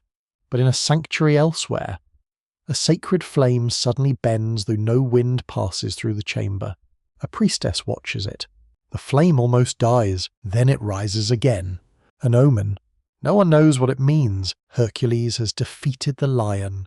He has saved Thebes. He has won a bride. Yet the prophecy Hera twisted before his birth remains untouched. Eurystheus still lives. And above the celebration, hidden beyond the ceiling of stars, Hera has not forgotten the son of Zeus. You enter Thebes beside Hercules beneath a sky washed clean after battle. The horns of Erginus have fallen silent. The frightened waiting along the city walls has ended. Where tribute once travelled outward toward Orchomenus, garlands now hang from doorways, sacred fires burn before the gods, and people speak the name of Hercules as the name of the man who restored their freedom. For a little while, destiny seems kind. Morning spreads across the city. Merchants return to their stalls, bronze workers reopen their workshops, and the ringing of hammers passes through narrow streets. Farmers arrive with baskets of figs, grapes, onions, grain, and olives. The smell of fresh bread mixes with smoke from household fires, while children weave between adults discussing the battle. Hercules walks among them differently now. Once he left this region carrying the shame of Linus's death. Now people recognize him. The transformation is not merely political. Hercules has discovered that his strength can create gratitude instead of fear. He has chosen the difficult road, hunted the lion of Cithaeron, and stood against an army when remaining silent would have been safer. King Creon understands what Hercules has done for Thebes, and he offers the hero something more valuable than treasure. His daughter Megara. You enter the palace during the preparations for marriage. Servants carry lamps through long halls, garlands decorate columns. The scent of flowers and olive oil fills the rooms. Musicians test their instruments while cooks prepare food for the gathering. Marriage in the Greek world was more than a private declaration of love. It joined households, organized inheritance, strengthened alliances, and placed individuals within the wider structure of family and community. And presiding over that sacred institution was Hera. The irony is difficult to miss. Hercules, the child born from Zeus's violation of Hera's marriage, is now entering a marriage of his own. Perhaps offerings are made to the gods. Perhaps women sing wedding songs while torches glow in the evening. Megara stands beside Hercules, no longer simply the daughter of a king, but the woman with whom he may finally build an ordinary life. Ancient traditions do not preserve her inner world with the detail you might wish, like many women in heroic mythology. She often appears most clearly at the moment when tragedy reaches her. But you can imagine the quieter years before that tragedy. She has seen the man who defended her city. She knows his reputation. Perhaps she also knows about Linus. Perhaps everyone in Thebes knows. To love Hercules is to live beside both sides of his strength. Still, peace arrives. Children are born. The number differs between traditions. Some accounts remember 2, others 3, and still others preserve larger genealogies. The variations remind you that Hercules belonged to many communities and storytellers, each preserving different branches of his family. Whatever their number, the children change him. You see the hero who strangled serpents as an infant now lifting his own child into his arms. A small hand closes around one of his fingers. Hercules could break stone, yet he holds the child gently. Perhaps this is the quietest proof of how far he has come. At night the palace settles, Megara sleeps nearby. Children breathe softly in the darkness. Moonlight lies across the floor, and the smell of extinguished lamps lingers in the room. For once no monster approaches, no army waits outside, no king commands him. Hercules has a home. And this is precisely why what comes later will hurt so deeply. High on Olympus, Hera watches, Why does her hatred endure? Hercules has not chosen to challenge her. He did not choose Zeus as his father. He did not choose the deception of Alcmena. He has grown into a man with responsibilities of his own. Yet in mythic logic, Hercules represents something larger than individual guilt. He is living evidence of Zeus's betrayal. Every victory increases the glory of the son born outside Hera's marriage. Every celebration of Hercules becomes another reminder that Zeus's transgression has produced something magnificent. There may also be a deeper conflict. Hera represents legitimate order. Hercules repeatedly exists at boundaries. He is mortal and divine, civilized and wild, violent and protective, servant and future immortal. He does not fit neatly inside the categories Hera guards. Some modern interpretations see their rivalry partly through this tension. Others emphasize older religious traditions now difficult to reconstruct. The surviving stories were never composed as one seamless biography, and historians continue to debate how local legends, cult practices, epic poetry, and later drama combined to produce the Hercules you follow tonight. But the storytellers agree on one essential movement. Peace will not last. The warning comes quietly. One evening, a sacrifice is prepared, barley is scattered, wine is poured. The sacred fire burns steadily as smoke rises toward the darkening sky. Then the flame changes. It bends sharply. There is no wind. A moment later, one of the animals nearby becomes restless. A dog begins barking toward an empty doorway. Someone murmurs that the sign is unfavorable. Perhaps a priest advises another offering. Perhaps Megara looks toward Hercules and says nothing. The omen passes. Days continue. Hercules plays with his children. He trains. He attends the obligations of Creon's household. But something unseen has entered the story. You remember the flame from the wedding celebration that nearly died before rising again. Now the sacred fire is moved without wind. 2 warnings, neither explained. Greek audiences lived in a world where signs mattered because uncertainty mattered. A strange dream, an unexpected bird, a malformed sacrifice, or an unusual flame could suggest that the boundary between mortal life and divine intention had briefly become thin. Hercules cannot know what Hera intends. Perhaps Hera herself has not yet chosen the exact form of her revenge. Then the dreams begin. In one imagined night consistent with the dark tradition surrounding what follows. Hercules finds himself walking through his own house, but the rooms are empty. He calls for Megara. No answer. He searches for his children. Only echoes return. At the far end of the hall, he sees 2 serpents disappearing through a doorway. The serpents from the cradle. He follows. Beyond the doorway stands Eurystheus, not as a warrior, not as a monster, simply waiting. Then Hercules wakes. The chamber's dark. His children are safe. Megara is beside him. Outside, rain begins falling softly across Thebes.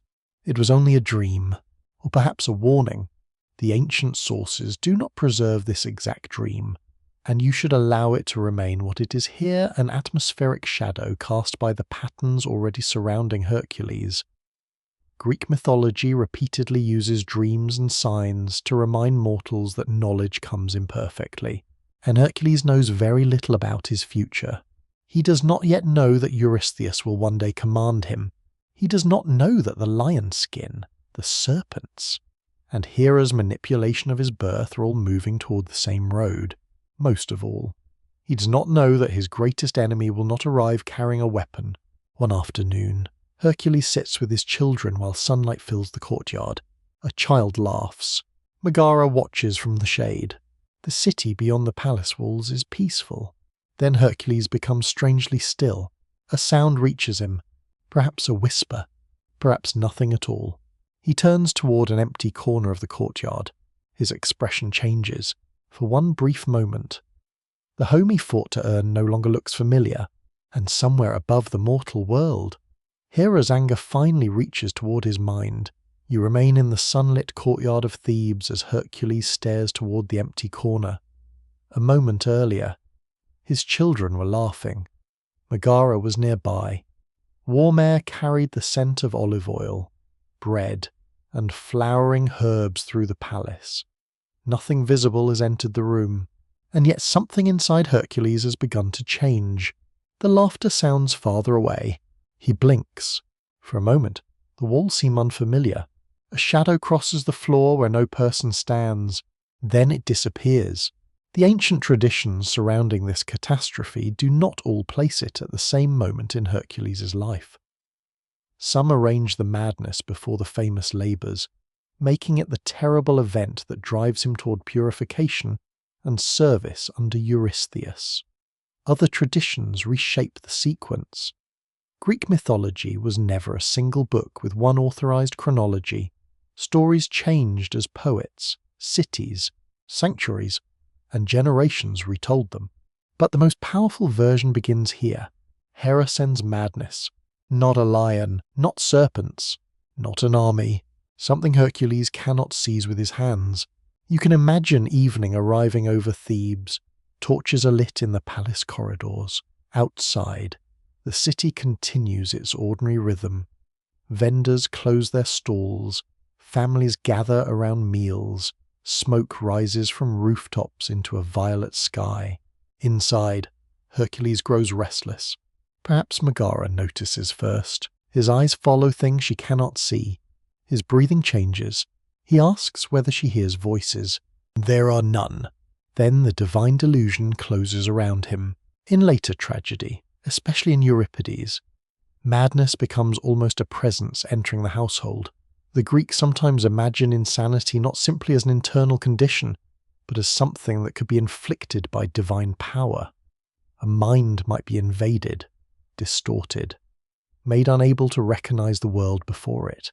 And recognition is precisely what Hercules loses. His home changes before his eyes. The palace becomes an enemy stronghold. People he loves become figures of threat. His children are no longer his children. You stand at the edge of the scene, unable to reach him. The hero who once saw danger clearly now sees danger where none exists. This is Hera's most devastating attack because it turns Hercules' greatest gift against everything he values. His strength remains. His judgment does not. Megara calls his name. Perhaps for one instant something familiar reaches him. Then the illusion returns. What follows is the darkest moment in his story. You do not need to linger over its violence. Ancient tragedy understood that horror can become stronger when you're asked to imagine what cannot be undone. There are cries, footsteps, a weapon falls against stone, then silence. The divine madness begins to withdraw. Slowly, the palace returns to itself. The enemies disappear. The strange battlefield vanishes. Hercules looks around. He recognizes the walls. He recognizes his own hands. And then he recognizes the dead.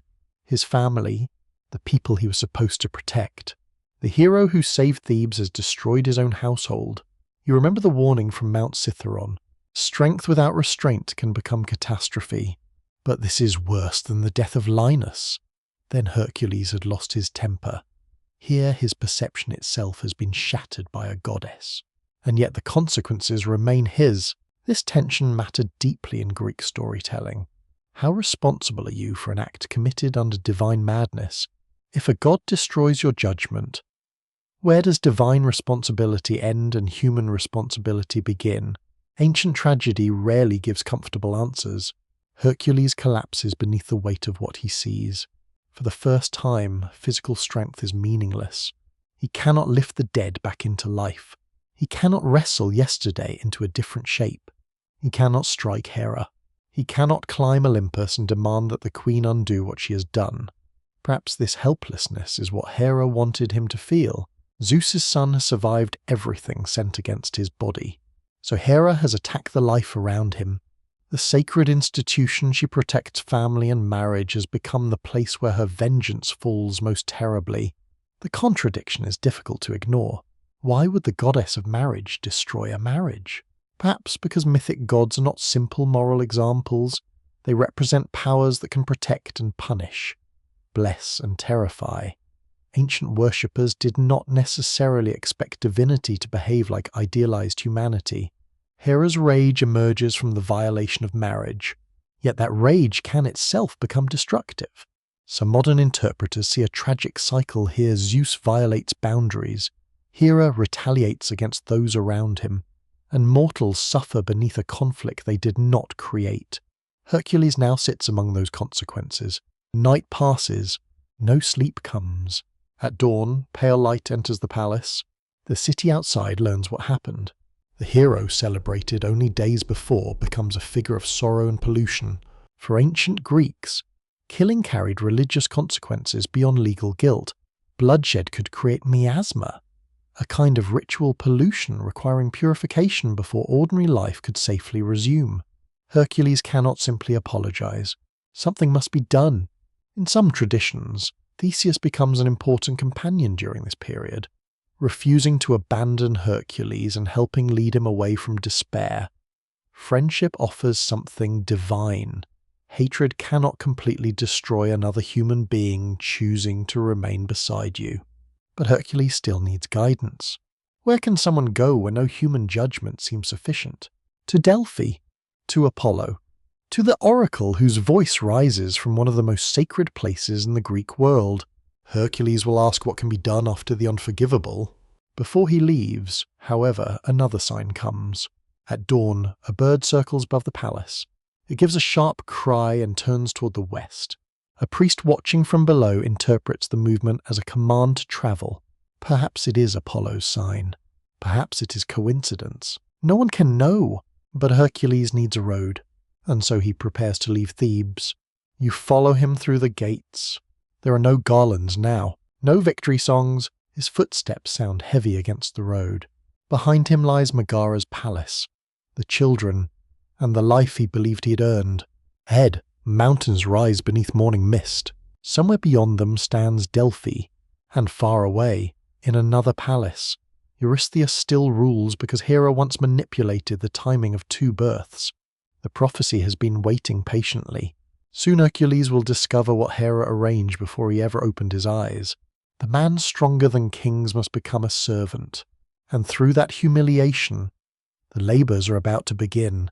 You leave Thebes beside Hercules beneath a pale morning sky.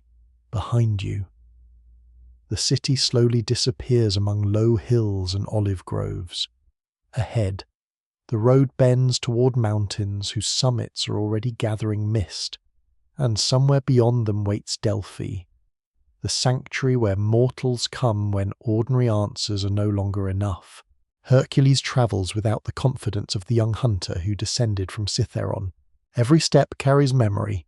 At roadside shrines, travellers leave small offerings, a little oil, a handful of grain, a ribbon tied to a branch. The smell of incense occasionally drifts from a distant sanctuary, mixing with dust, pine, and warm earth. Hercules passes quietly. Perhaps people recognize him. The hero of Thebes, the killer of the Cithaeron lion, the son of Zeus. But those names feel strangely empty now. What matters to Hercules is what happened inside his own home.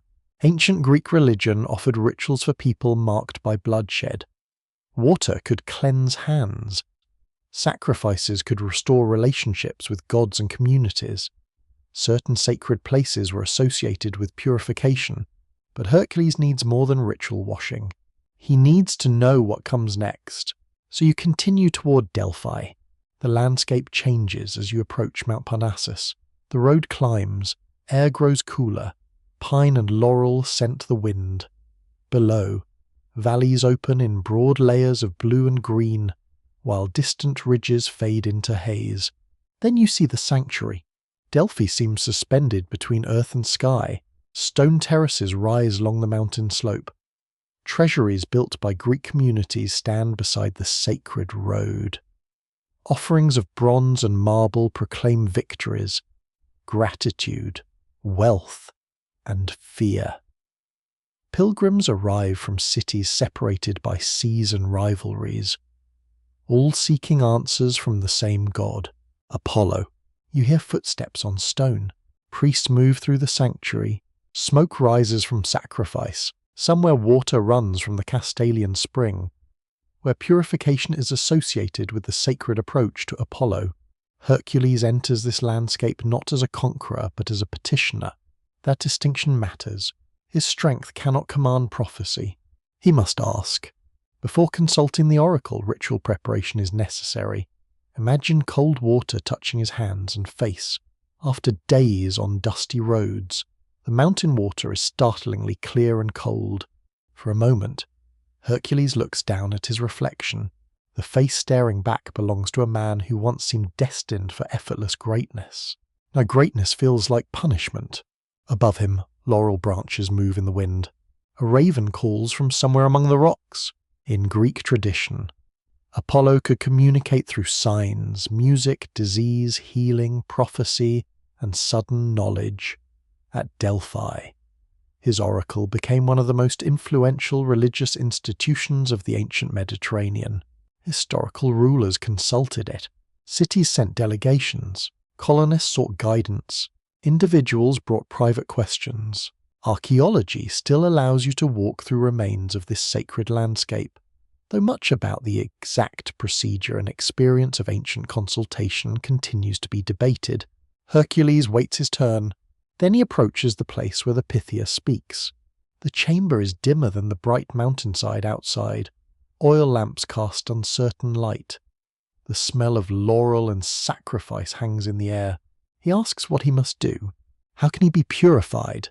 How can a man continue after destroying the people he loved? The answer comes, and perhaps it feels almost cruel. Hercules must place himself under the authority of Eurystheus. You remember that name, the child born early because Hera manipulated the fulfillment of Zeus's promise before Hercules drew his first breath. Hera arranged this humiliation. Now the prophecy closes around him. The strongest hero of his generation must serve a king remembered largely for being weaker than the man he commands. And service will not be brief. Hercules must perform a series of tasks. The tradition eventually fixes them as the 12 labors, although the structure developed through generations of storytelling. And different artistic and literary sources reveal that the cycle was not always presented identically. For Hercules, none of that future tradition exists yet. He hears only the command, serve Eurystheus, perform what is demanded, endure, and beyond that suffering waits another prediction. If Hercules completes what has been appointed, his path will lead beyond ordinary mortality. Immortality waits somewhere at the end. Perhaps he barely understands the promise. How could service to Eurystheus lead toward Olympus? How could humiliation become glory? How could Hera's victory over his birth become the road by which he escapes death? The answer remains hidden. That is the mystery Apollo gives him. Not an explanation, a direction. Hercules leaves the oracle beneath afternoon light. Pilgrims continue moving through the sanctuary. Offerings gleam beside the sacred road. Someone leads a goat toward sacrifice. Somewhere a musician plays a lyre, and the sound may briefly remind Hercules of Linus. He stops, then continues. The difficult road from the crossroads has returned in a harsher form. Virtue had promised labor. Now labor has become literal. Yet Hercules accepts. Perhaps obedience is itself part of the purification. The man who could overpower almost anyone must learn to submit to a command he despises. As evening gathers around Parnassus, another omen appears. Clouds surround the summit. But a break opens above the western horizon.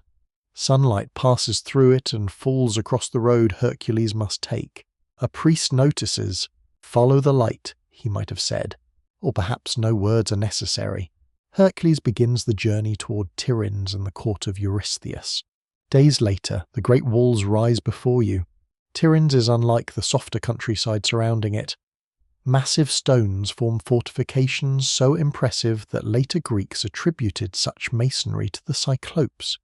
Even today, the surviving Bronze Age walls preserve something of that overwhelming scale. Hercules passes beneath the gateway. Inside waits the man who benefited from Hera's manipulation, Eurystheus. You might expect a great rival. Instead, tradition remembers a king whose authority exceeds his courage. When Hercules appears before him, the contrast is almost uncomfortable. One man has crossed mountains carrying grief. The other possesses the throne. But kingship determines who commands. Eurystheus gives Hercules his first task. A lion has appeared in the region of Nemea. Ordinary weapons cannot pierce its hide. It has killed livestock and terrified the countryside. Hercules must destroy it. The words settle through the hall. A lion?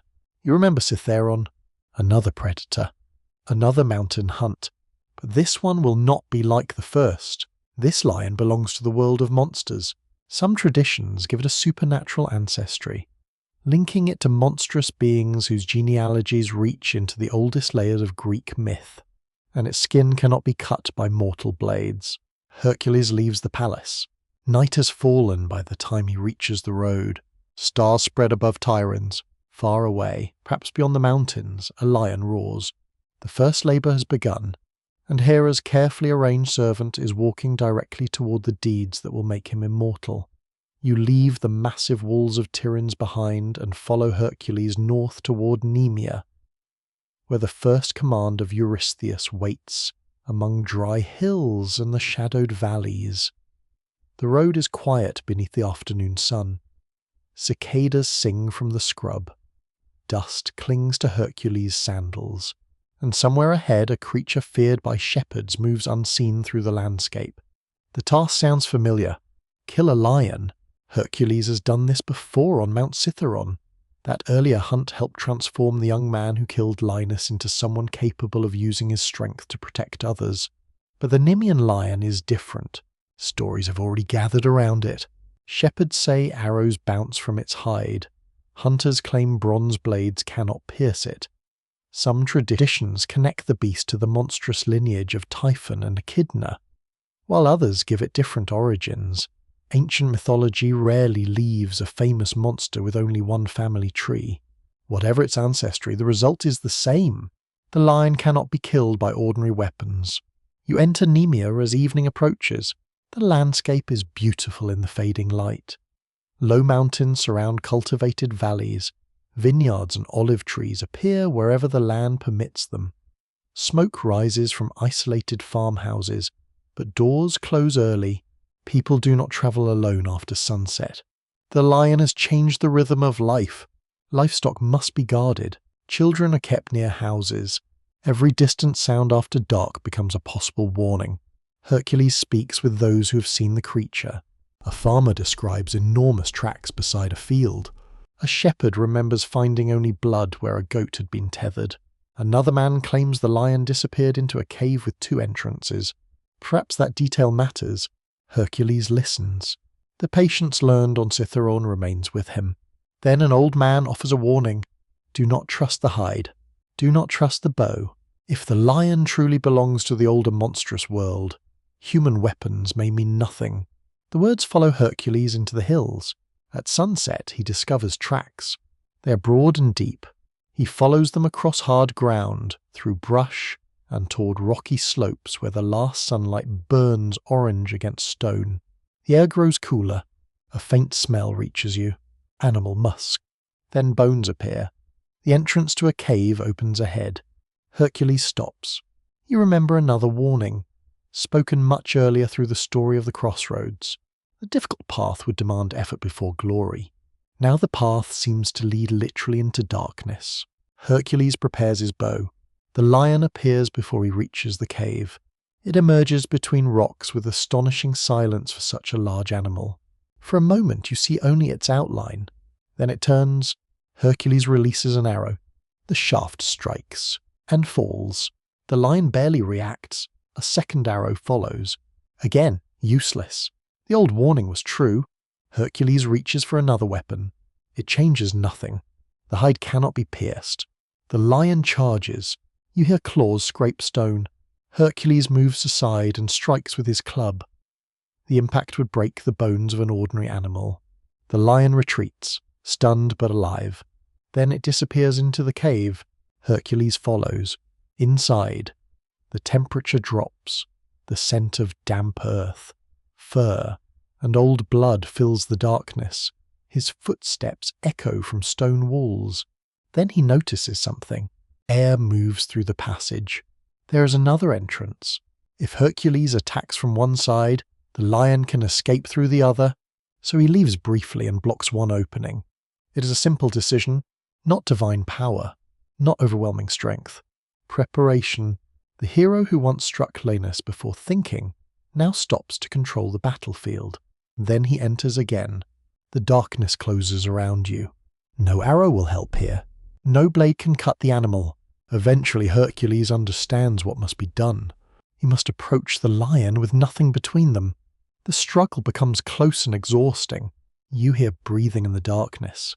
Stone shifts beneath their weight. The lion claws at Hercules while he forces his arms around the creature's neck. He holds. The animal twists. He holds. Minutes seem to stretch. Then the resistance weakens. Finally silence. Hercules remains there for a moment, breathing heavily beside the dead lion. The first labour is complete, or so it seems. There is still the hide.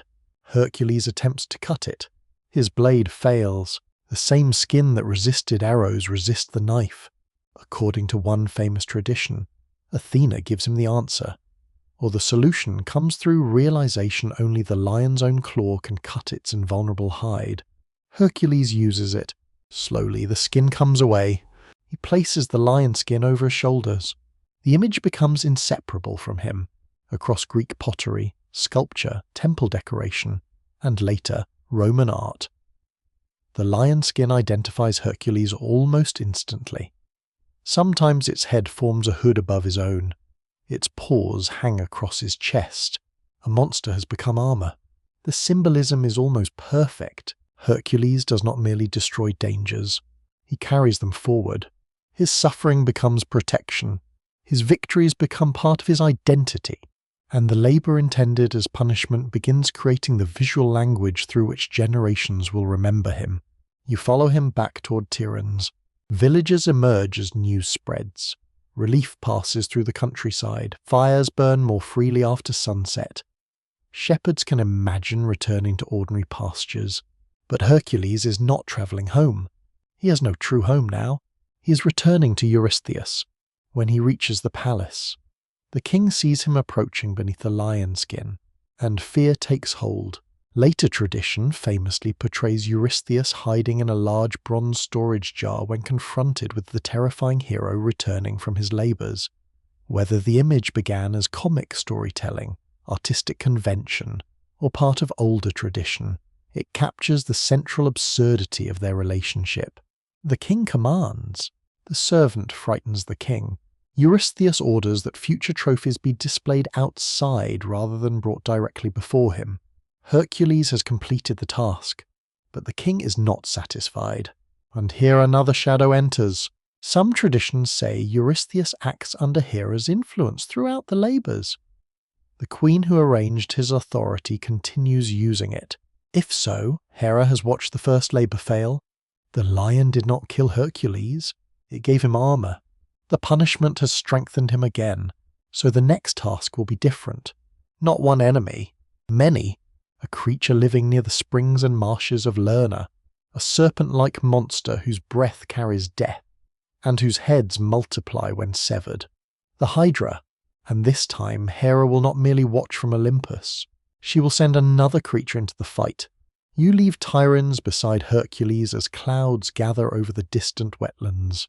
The lion's skin rests across his shoulders. Far ahead, marsh water lies beneath a low veil of mist. A strange bird rises from the reeds and disappears into the darkening sky. Then thunder murmurs from somewhere beyond the horizon. The first labour has made Hercules stronger. Hera has noticed, and the second labour is waiting in the poisoned waters of Lerna. You follow Hercules south from Tiryns toward the wetlands of Lerna, carrying with you the memory of the Nemean lion and the strange irony already shaping his punishment. Eurystheus had sent Hercules against a creature no weapon could kill, yet the monster became his armour. Now the king sends him toward something more disturbing, a creature for which every wound may create another danger. The countryside changes as you approach Lerna. Dry roads give way to softer ground. Reeds rise beside pools of dark water. Frogs call from hidden places. Insects hover above the marsh, and the warm air carries the scent of wet earth and decaying plants.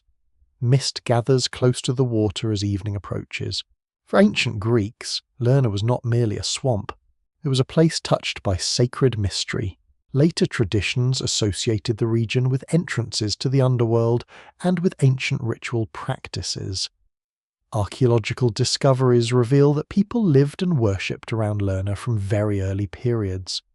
Although the exact relationship between those historical communities and the later Hydra myth remains uncertain, still, the landscape itself invites stories. Water disappears underground. Mist hides distance. Reeds move when no animal can be seen. You understand why a monster might belong here. Hercules is not alone. His nephew and companion Iolaus travels with him, a young man whose presence will soon become essential, before entering the marsh. They meet people who refuse to approach the deeper pools. One fisherman tells Hercules that animals drinking near a certain spring have died. Another claims to have heard something moving beneath the water at night. Then comes the warning. Do not cut the heads. They return. Perhaps Hercules dismisses the story. Perhaps he remembers how easily stories exaggerate danger. But the Nemean lion taught him that impossible rumors sometimes prove true. So he listens. At dawn, Hercules and Iolaus move deeper into the wetlands. Cold mud presses beneath their sandals. Mosquitoes gather around exposed skin. The lion's skin feels heavy in the humid air. Then the birds become silent. Hercules stops. Ahead, among reeds and twisted roots, lies the place associated with the Hydra. He fires burning arrows into the creature's lair. Something moves. Water ripples outward. Then the Hydra rises. Ancient artists did not always imagine it identically. On surviving Greek pottery, you can find versions with different numbers of heads, while literary traditions eventually describe an increasingly monstrous creature, sometimes with 9 heads, sometimes far more. The exact number matters less than the horror of multiplication. Several serpent necks rise from one body, mouths open. The air itself seems poisoned. Hercules attacks. His club crushes one head. He cuts another away. For one breath, victory seems simple. Then 2 heads grow where one was severed. The warning was true. Hercules strikes again. More heads. Every successful blow makes the problem worse. You feel the strange symbolism immediately. Not every danger can be overcome by attacking harder. Some problems feed upon the method used against them. Hercules, whose instinct has always been force, must learn something new. Adaptation. He calls to Iolaus. Together they form a plan. Hercules will cut away each mortal head. Iolaus will burn the wound with a torch before another can grow. You can smell the smoke as dry branches catch fire beside the marsh. Hercules strikes. A head falls. Iolaus presses flame against the severed neck. The wound closes. Nothing grows. Again. Strike. Fire. Seal. Slowly. The impossible creature becomes manageable. Then Hera intervenes. From somewhere in the marsh, a giant crab crawls toward Hercules. It seems almost absurd beside the many-headed Hydra. Yet the ancient tradition preserves it clearly enough that the crab eventually receives a place among the stars as cancer. The creature attacks Hercules' foot while he struggles with the Hydra. Hera has sent help to the monster. You remember the serpents in the cradle. Once again, the goddess uses a smaller creature to strike while Hercules is occupied with a greater danger. He crushes the crab. But the interruption reveals something important. Hera is still watching. The labours are not simply commands from Eurystheus.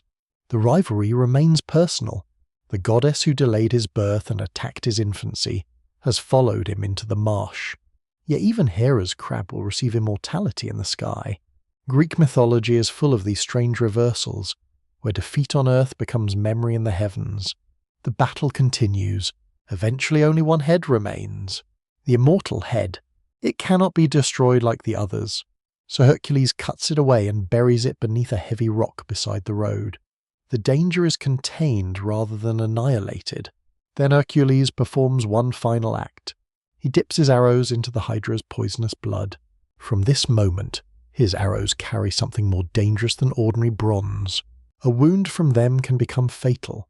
It seems like a useful weapon, but mythology rarely gives power without consequence. The poison will return. Years from now, it will pass through other lives and eventually return to Hercules himself. He cannot know this, Perhaps an omen appears as he lifts the first darkened arrow. The flame beside Iolaus suddenly turns blue at its edge. A marsh bird cries and flies away. Then the fire returns to normal, a warning no one understands. The Hydra is dead. Hercules and Iolaus return to Tiryns. But Eurystheus refuses to count the labour. Why? Because Hercules received help. Iolaus assisted him. Therefore, the king declares the task does not qualify. You can almost feel the frustration. The command was fulfilled. The monster is dead. The people around Lerna are safer. Yet the rules change after victory. This is another kind of trial. Hercules can defeat monsters. Can he endure injustice? The original number of labours, according to a common tradition, was 10. Because Eurystheus rejected the Hydra labour and later another task, the total became 12. Once again, an attempt to diminish Hercules expands his legend. Hera sent the crab. It failed. Eurystheus rejects the victory. That failure will require another labour. The pattern continues. Every obstacle lengthens the road toward immortality. You leave the palace beneath a quiet evening sky. The lion's skin rests across Hercules' shoulders, and the poisoned arrows are secured beside him. Ahead lies Arcadia. There, among forests and mountain streams, runs a creature very different from the monsters Hercules has faced. A hind sacred to Artemis. It must be captured. Alive, its blood must not be spilled. For perhaps the first time, Hercules will face a labour in which his greatest danger is using too much strength. Above the road, the moon rises between clouds. A deer appears briefly among distant trees. It looks toward Hercules, then vanishes without sound. Whether omen or coincidence, the message seems clear. The next victory will not belong to the strongest hand. It will belong to the hand that knows when not to strike. You leave the damp marshes of Lerna behind and follow Hercules toward the high country of Arcadia. The poisoned arrows of the Hydra travel with him now, hidden inside his quiver like a warning whose meaning he cannot yet understand. Behind him lies a victory Eurystheus refused to recognize. Ahead waits a creature Hercules has been forbidden to kill. The road climbs gradually. Olive groves thin as the mountains rise. Forests spread across steep valleys, streams descend over cold stones, and morning mist gathers between ridges before the sun reaches them. The air smells of pine, wet leaves, and wild herbs crushed beneath your feet. Somewhere in this landscape runs the Ceryneian hind. Stories describe it as extraordinary a deer associated with Artemis, sometimes said to possess golden antlers and bronze or brazen hooves. The details shift between surviving traditions, but one element remains essential. The animal is sacred. Eurystheus orders Hercules to capture it alive. Perhaps you already sense the trap. If Hercules fails, Eurystheus wins. If Hercules kills the hind, he risks offending Artemis. And Artemis is no minor power. She is mistress of the wild places through which Hercules now travels, goddess of the hunt, protector of young creatures, and a divinity whose anger in Greek myth can be swift and terrifying. The labour therefore becomes something different from the first two. The Nemean lion demanded force. The Hydra demanded cooperation and adaptation. The hind demands restraint. You remember the crossroads. Virtue promised Hercules that glory would require discipline. Now discipline means pursuing what he could easily wound but must preserve. He sees the hind for the first time near a stream. Morning sunlight passes through the trees and touches something golden between the trunks. Hercules stops. The animal raises its head. For several breaths, neither moves. Then the hind runs. It disappears through the forest with astonishing speed. Hercules follows. One day becomes another. Then weeks. In some versions of the myth, the pursuit lasts an entire year. You move through changing landscapes beside him. Summer heat gives way to autumn rain. Leaves gather beneath the trees. Winter settles over high ground, and frost whitens the grass before dawn. Still the hind remains ahead. Sometimes Hercules sees only tracks. Sometimes he catches a glimpse of golden antlers across a valley. Sometimes he hears movement and discovers nothing. The chase teaches him patience on a scale even Cytheron did not require. He cannot simply run the animal down. He must understand it. Where does it drink? Where does it rest? Which passes does it use? When does it slow? The hunter becomes an observer, and perhaps Hercules himself changes during the long pursuit. The man who once responded instantly to Linus's blow now spends months waiting for the right moment. Ancient audiences may have seen more than an adventure here.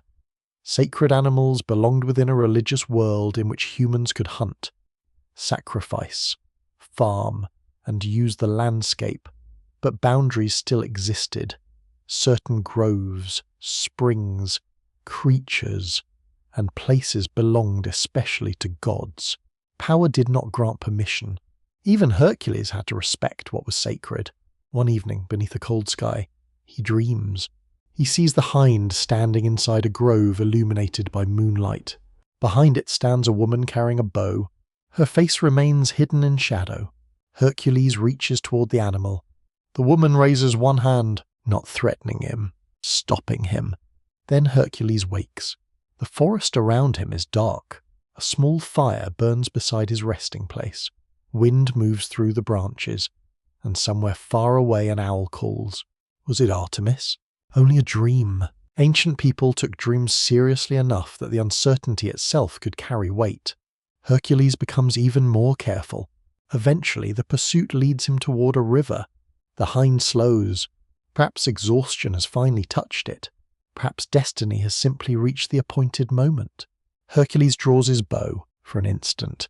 The poisoned arrows from Lerna seem like the worst possible weapons to carry. One scratch could turn capture into sacrilege.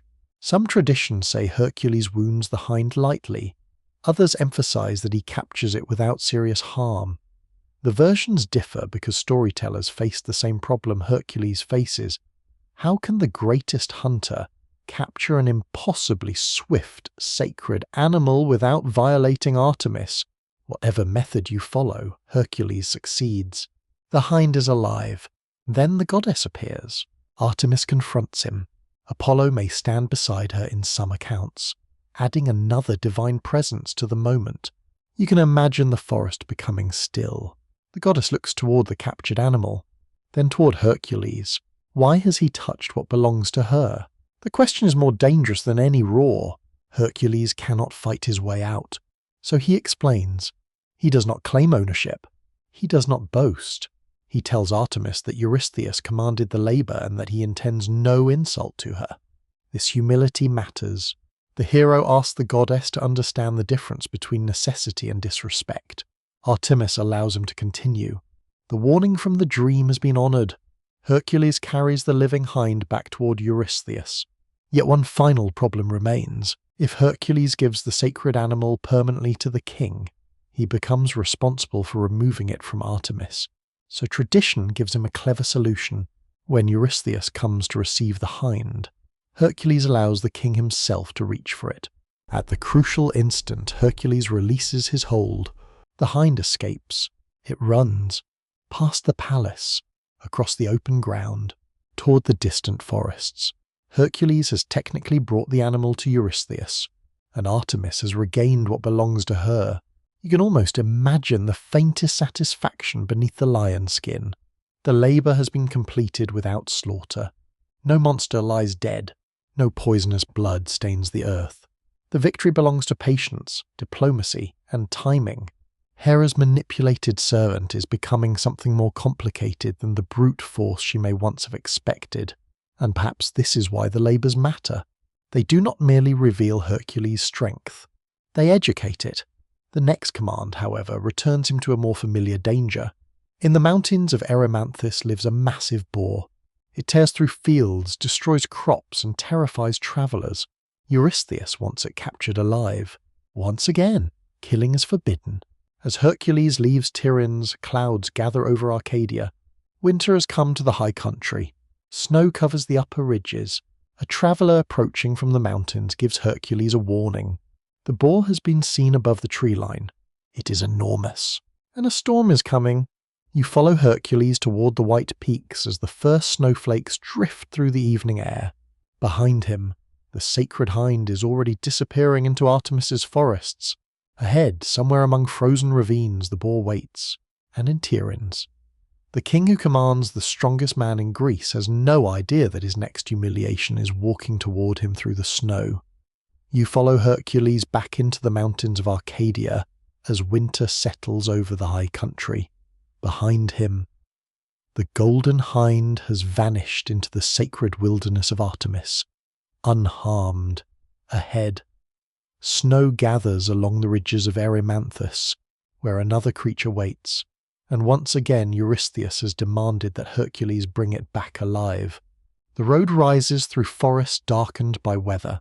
Snow rests on pine branches, meltwater freezes along exposed rocks, and each breath becomes pale mist in the cold air, far below. Villages lie among valleys where smoke rises from rooftops and farmers shelter animals against the approaching storm. People here know the boar. They have seen fields torn apart overnight. They have found fences broken and tracks pressed deep into mud. Travellers avoid certain mountain paths. When Hercules asks where the animal was last seen, an old shepherd points toward the white slopes above the trees. Then he gives a warning. Do not meet it in the ravine. There will be nowhere to move. Hercules remembers the lessons accumulating behind him. The Nemean lion taught him to control the battlefield. The Hydra taught him that force alone could multiply danger. The sacred hind taught patience. Now those lessons travel with him. But before reaching Erymanthus, Hercules passes through the land of the centaurs. Here the story darkens unexpectedly. A centaur named Pholus receives him. Unlike the wild creatures sometimes associated with his kind, Pholus welcomes Hercules with hospitality. You enter his cave and feel warmth from the fire after the mountain cold. Meat cooks over flame. Smoke gathers near the stone ceiling, carrying the scents of wood, food, and earth. Then Hercules notices a sealed jar of wine. The wine belongs collectively to the centaurs, or in some traditions was given by Dionysus with the understanding that it would one day be opened when Hercules arrived. That detail feels almost like prophecy. The jar has been waiting. Pholus hesitates. Opening it may bring trouble. Hercules insists. The seal breaks. The fragrance of wine escapes into the cold mountain air, and other centaurs smell it. They come toward the cave. What began as hospitality becomes confrontation. Some arrive armed with rocks, branches, axes, or burning objects. Hercules fights them, and the struggle spreads through the mountain landscape. Then he reaches for the arrows poisoned in the blood of the Hydra. You remember the strange flame at Lerna. The omen no one understood. The poison returns. Several centaurs are struck. Others flee.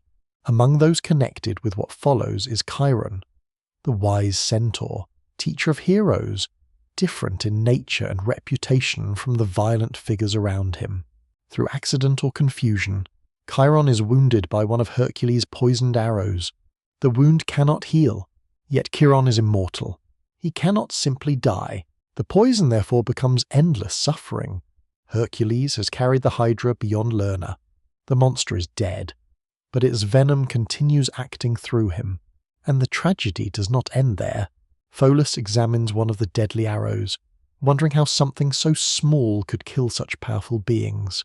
The arrow slips. It wounds him. Pholus dies. You stand inside the cave where the welcoming fire still burns. The meal remains, the opened wine remains, but the host is gone.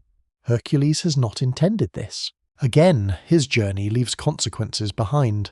Some researchers interpret episodes like these as stories about the dangerous boundary between civilized order and wildness. Wine itself carries such ambiguity in Greek culture. Properly mixed and ritually shared, it belongs to community. Uncontrolled, it can become associated with disorder. The sealed jar was a warning. Once opened, what followed could not easily be contained. Hercules leaves the centaurs with another burden added to those he already carries. Then he climbs toward Erymanthus. Snow begins falling heavily. The boar's tracks appear near the edge of the forest. Hercules follows them upward. He does not attack. Eurystheus wants the animal alive, so Hercules uses the landscape. He frightens the boar from cover and drives it toward deeper snow.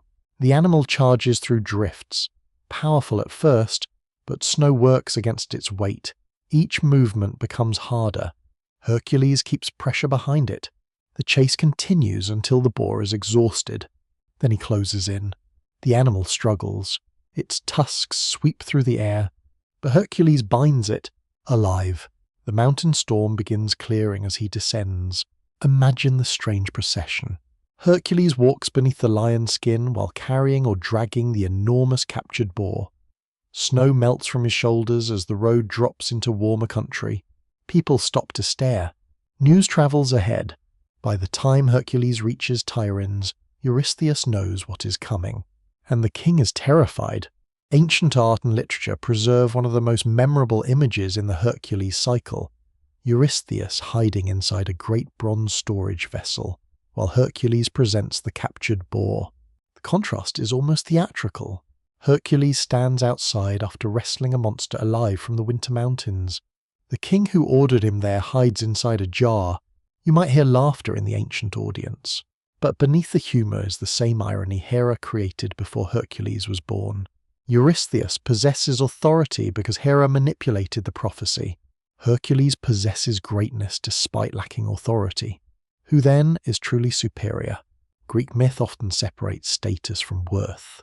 A throne can be inherited. Courage cannot. Yet Hercules does not seize the throne. That is important. He could overpower Eurystheus easily. Instead, he continues obeying the oracle. His submission has become part of the labour. Strength is learning restraint not only against sacred animals, but against humiliation. When Eurystheus finally emerges, another command is waiting. This time there is no monster. King Augeas possesses enormous herds, and their stables have accumulated filth for years. Hercules must clean them in a single day. Perhaps Eurystheus expects the task to humiliate him. The lion slayer reduced to clearing animal waste. But Hercules has learned that glory does not always look glorious while it is being earned. That night rain begins falling over Tiryns. Hercules dreams of two rivers flowing through a dark enclosure. At first the water is muddy, then it becomes clear. When he wakes, dawn is approaching. Outside, rainwater runs along the stones. Perhaps the dream means nothing. But soon Hercules will stand before the stables of Augeas and realize that some impossible tasks are not solved by working harder. They are solved by changing where the river flows. You leave Tiryns beneath the soft rain that followed Hercules through his dreams. Behind you, Eurystheus has emerged from the great bronze vessel where fear drove him at the sight of the Erymanthian boar. Ahead lies Elis, where no lion waits. No serpent coils beneath dark water, and no sacred animal races through the forest. Instead, Hercules has been commanded to clean the stables of King Augeas in a single day. At first, the task almost sounds ordinary. Then you see the herds. Augeas is remembered as a king of immense wealth. Possessing cattle in extraordinary numbers, some traditions give the animals divine associations, connecting his abundance with the favour or lineage of the sun god Helios. The herds stretch across the countryside. You hear them before you reach the palace. Lowing cattle, hooves pressing into earth, herdsmen calling to one another beneath the morning sky. The smell arrives soon afterward. The stables have not been properly cleaned for years. Manure lies in enormous accumulation. Flies gather in the warm air. The ground has become thick beneath generations of animals. Eurystheus has chosen humiliation carefully.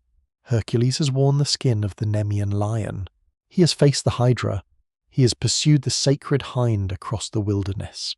Now he's expected to stand knee-deep in filth. Perhaps that is precisely the point. Heroic pride can survive monsters. Can it survive degrading work? You remember the crossroads. Virtue promised that nothing worthwhile would come without labour. It never promised that the labour would appear noble. Hercules approaches Augeas. But here the story becomes complicated. Hercules does not simply announce that Eurystheus commanded him. Instead, according to a familiar tradition, he makes an agreement with the king. If Hercules cleans the stables in one day, Augeas will give him a portion of the cattle, often remembered as 1/10. Augeas looks at the impossible accumulation, then at Hercules. He agrees. Perhaps he thinks there is no risk, No human being could complete the work before sunset. Augeas' son Phileus may witness the agreement, a detail that will matter when promises are later denied. Hercules walks outside. He does not begin with a shovel. He studies the land. Nearby flow rivers, usually identified in the myth as the Alpheus and Peneus. Though ancient versions vary in details, Hercules watches the water. He examines the stable walls. Then the dream from Tiryns returns to you. 2 rivers moving through a dark enclosure, dirty water becoming clear. An omen that seemed meaningless now resembles a plan. Hercules begins breaking openings through the walls. Workers may stare at him. Augeas may hear reports and wonder whether the stranger has abandoned the actual task. But Hercules continues. He alters channels, builds embankments, redirects water. Then the river enters the stables. You hear the first surge against stone. Water spreads across the filthy ground, gathering straw, waste, mud, and years of neglect. The current strengthens. Hercules does not carry the dirt away. He makes the landscape carry it. By afternoon, water rushes through the enclosure. The smell of wet earth replaces the stagnant air. Sunlight reflects from moving streams where filth had accumulated for years. By evening, the stables are clean. The task that seemed designed to humiliate Hercules becomes another demonstration of intelligence. Force alone could not have completed it. He needed observation, engineering, imagination. The hero known for his arms wins by understanding water. Ancient Greek audiences lived in landscapes where controlling water could mean survival.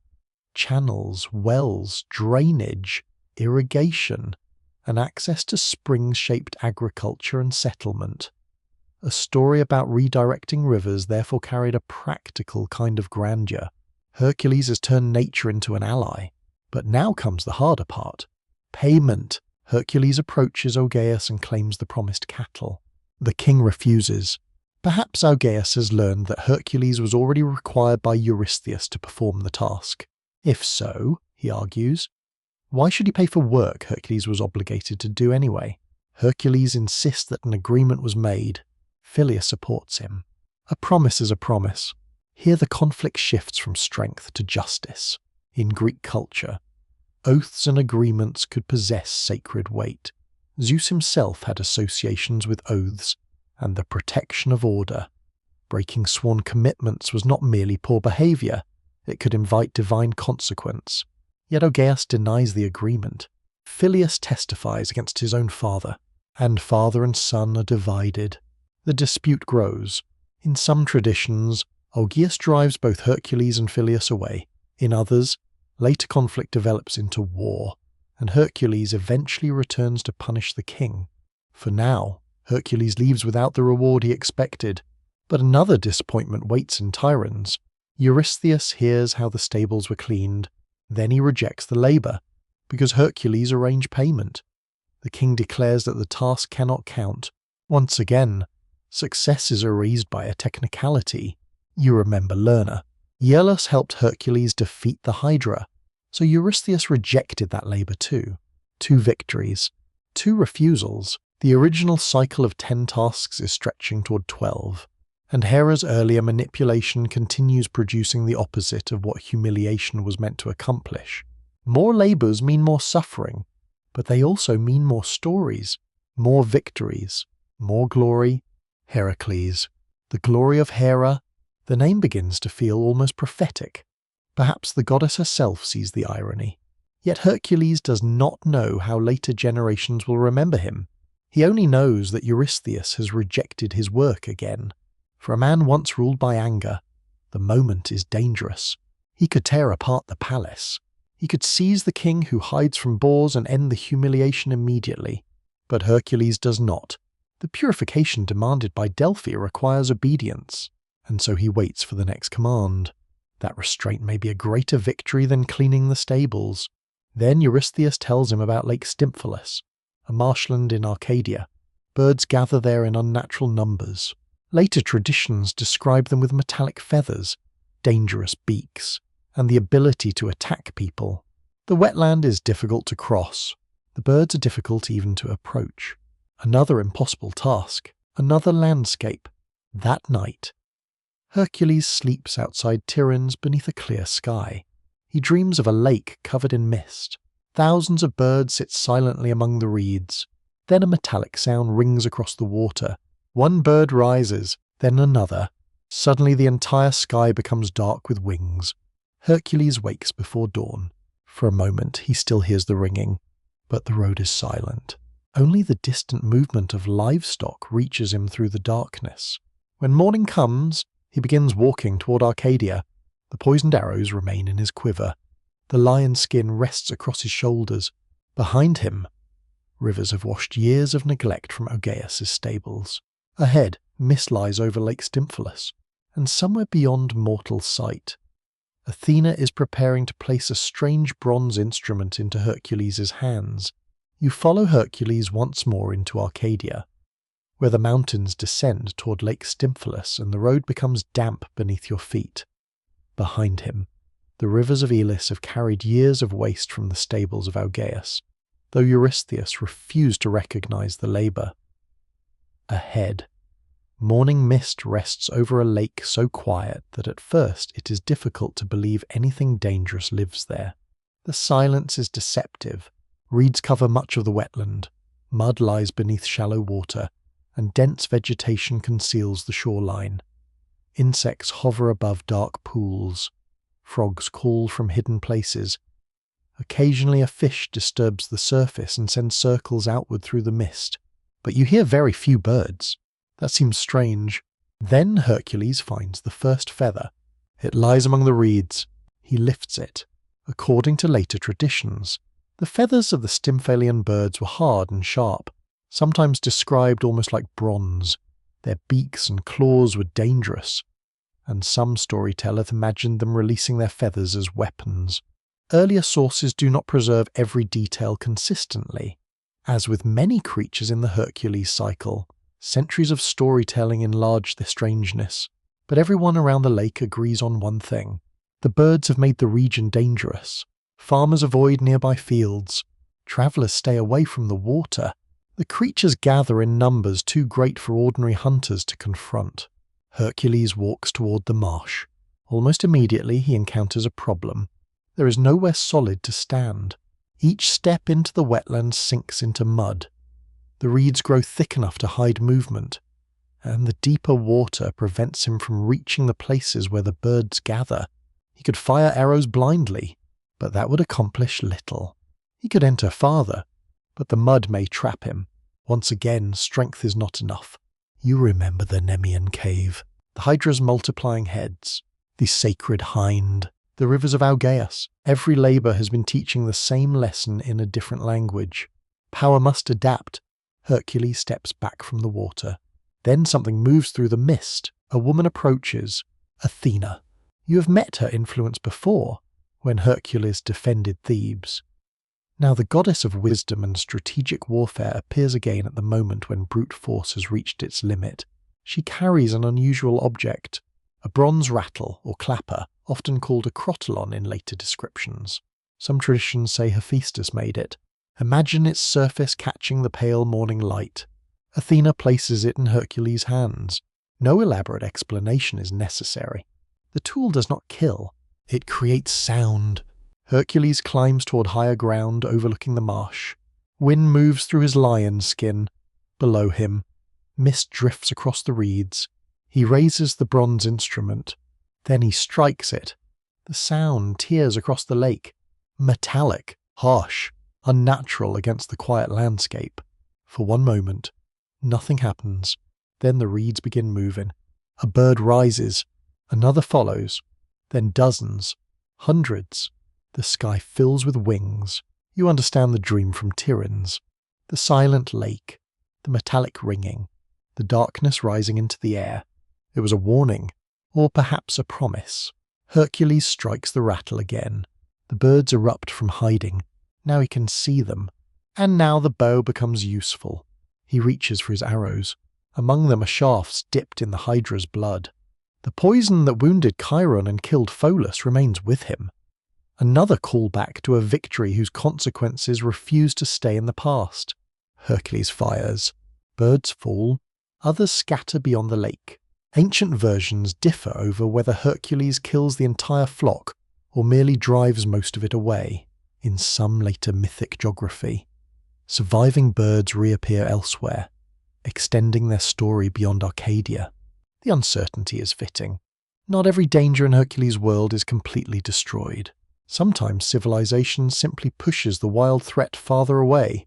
Eventually the sky clears, a few feathers drift toward the water, the reeds become still again, and for the first time in years, perhaps the people living around Stymphalus can approach the lake without fear. Hercules lowers his bow. Then he looks toward Athena. Why does she help him? The question has followed you since Thebes. Hera opposes Hercules because he embodies Zeus's betrayal and threatens the order surrounding her marriage and dignity. Athena sees something else. She sees a hero capable of being guided. Their support and hostility reveal something important about the Greek gods. Olympus is not a single mind.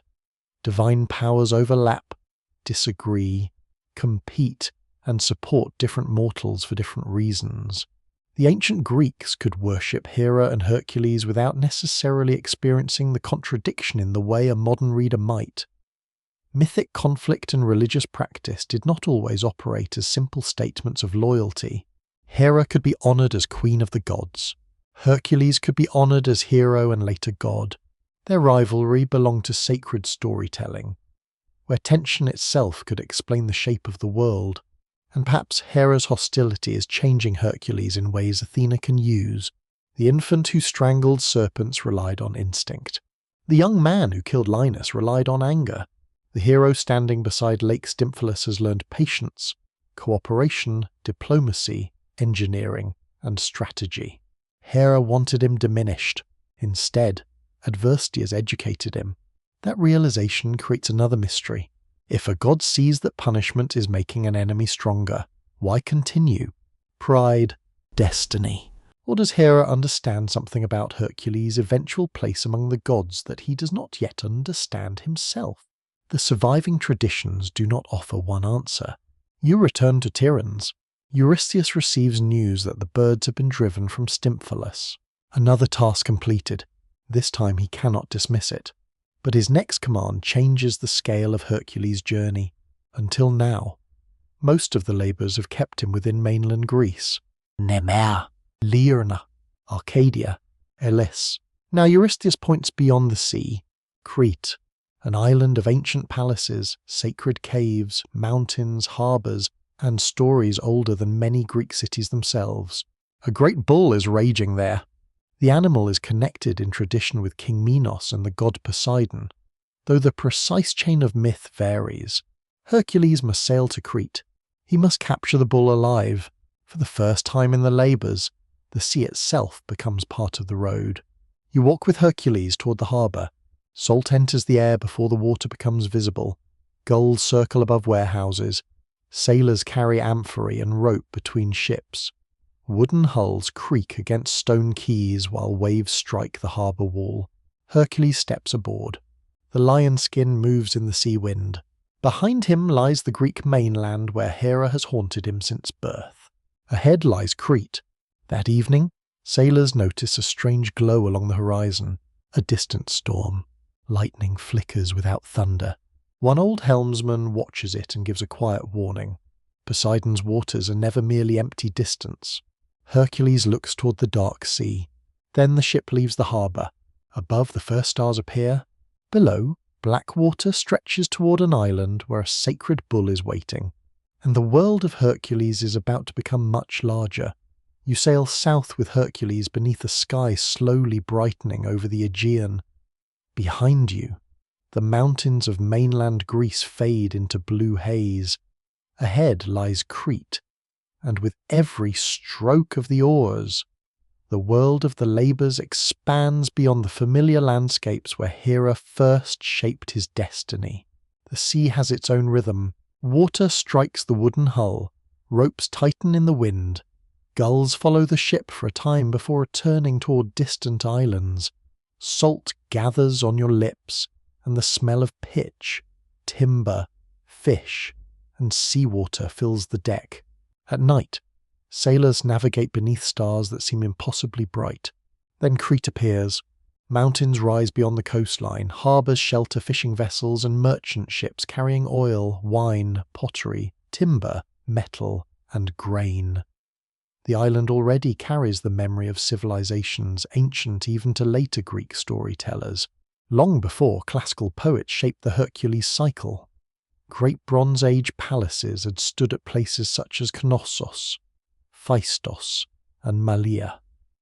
Archaeology has revealed painted walls, storage rooms, ceremonial spaces, writing systems, and images of bulls that show how deeply the animal entered Cretan visual culture.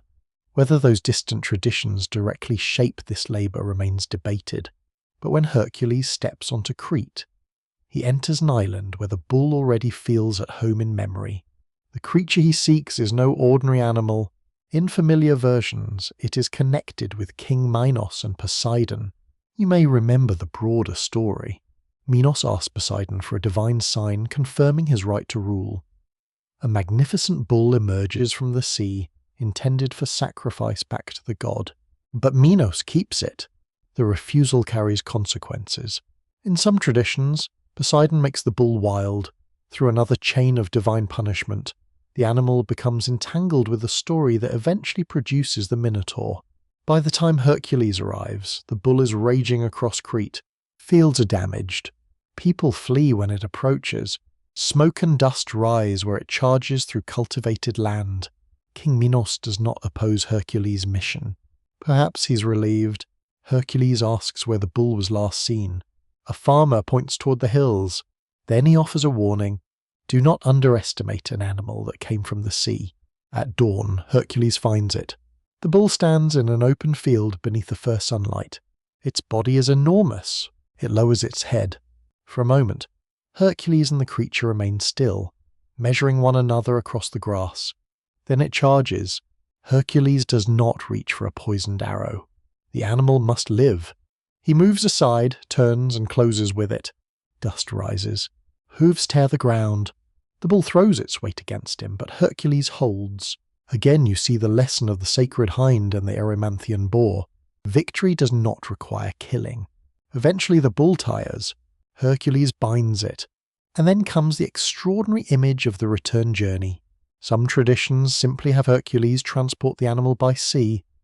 Later imagination sometimes makes the journey more fantastic. Whatever version you follow, Hercules returns to Eurystheus with Poseidon's bull alive. The king receives another impossible proof. In some accounts, Eurystheus intends to sacrifice the bull to Hera, but Hera refuses it. Why? Perhaps accepting the animal would honour Hercules' achievement. Even a sacrifice could become another form of his glory. So the bull is released. It wanders onward through Greek myth, eventually associated with the Marathonian bull encountered by Theseus. Once again, Hercules does not simply end a story. He pushes it into another hero's path, but Eurystheus is already preparing the next command.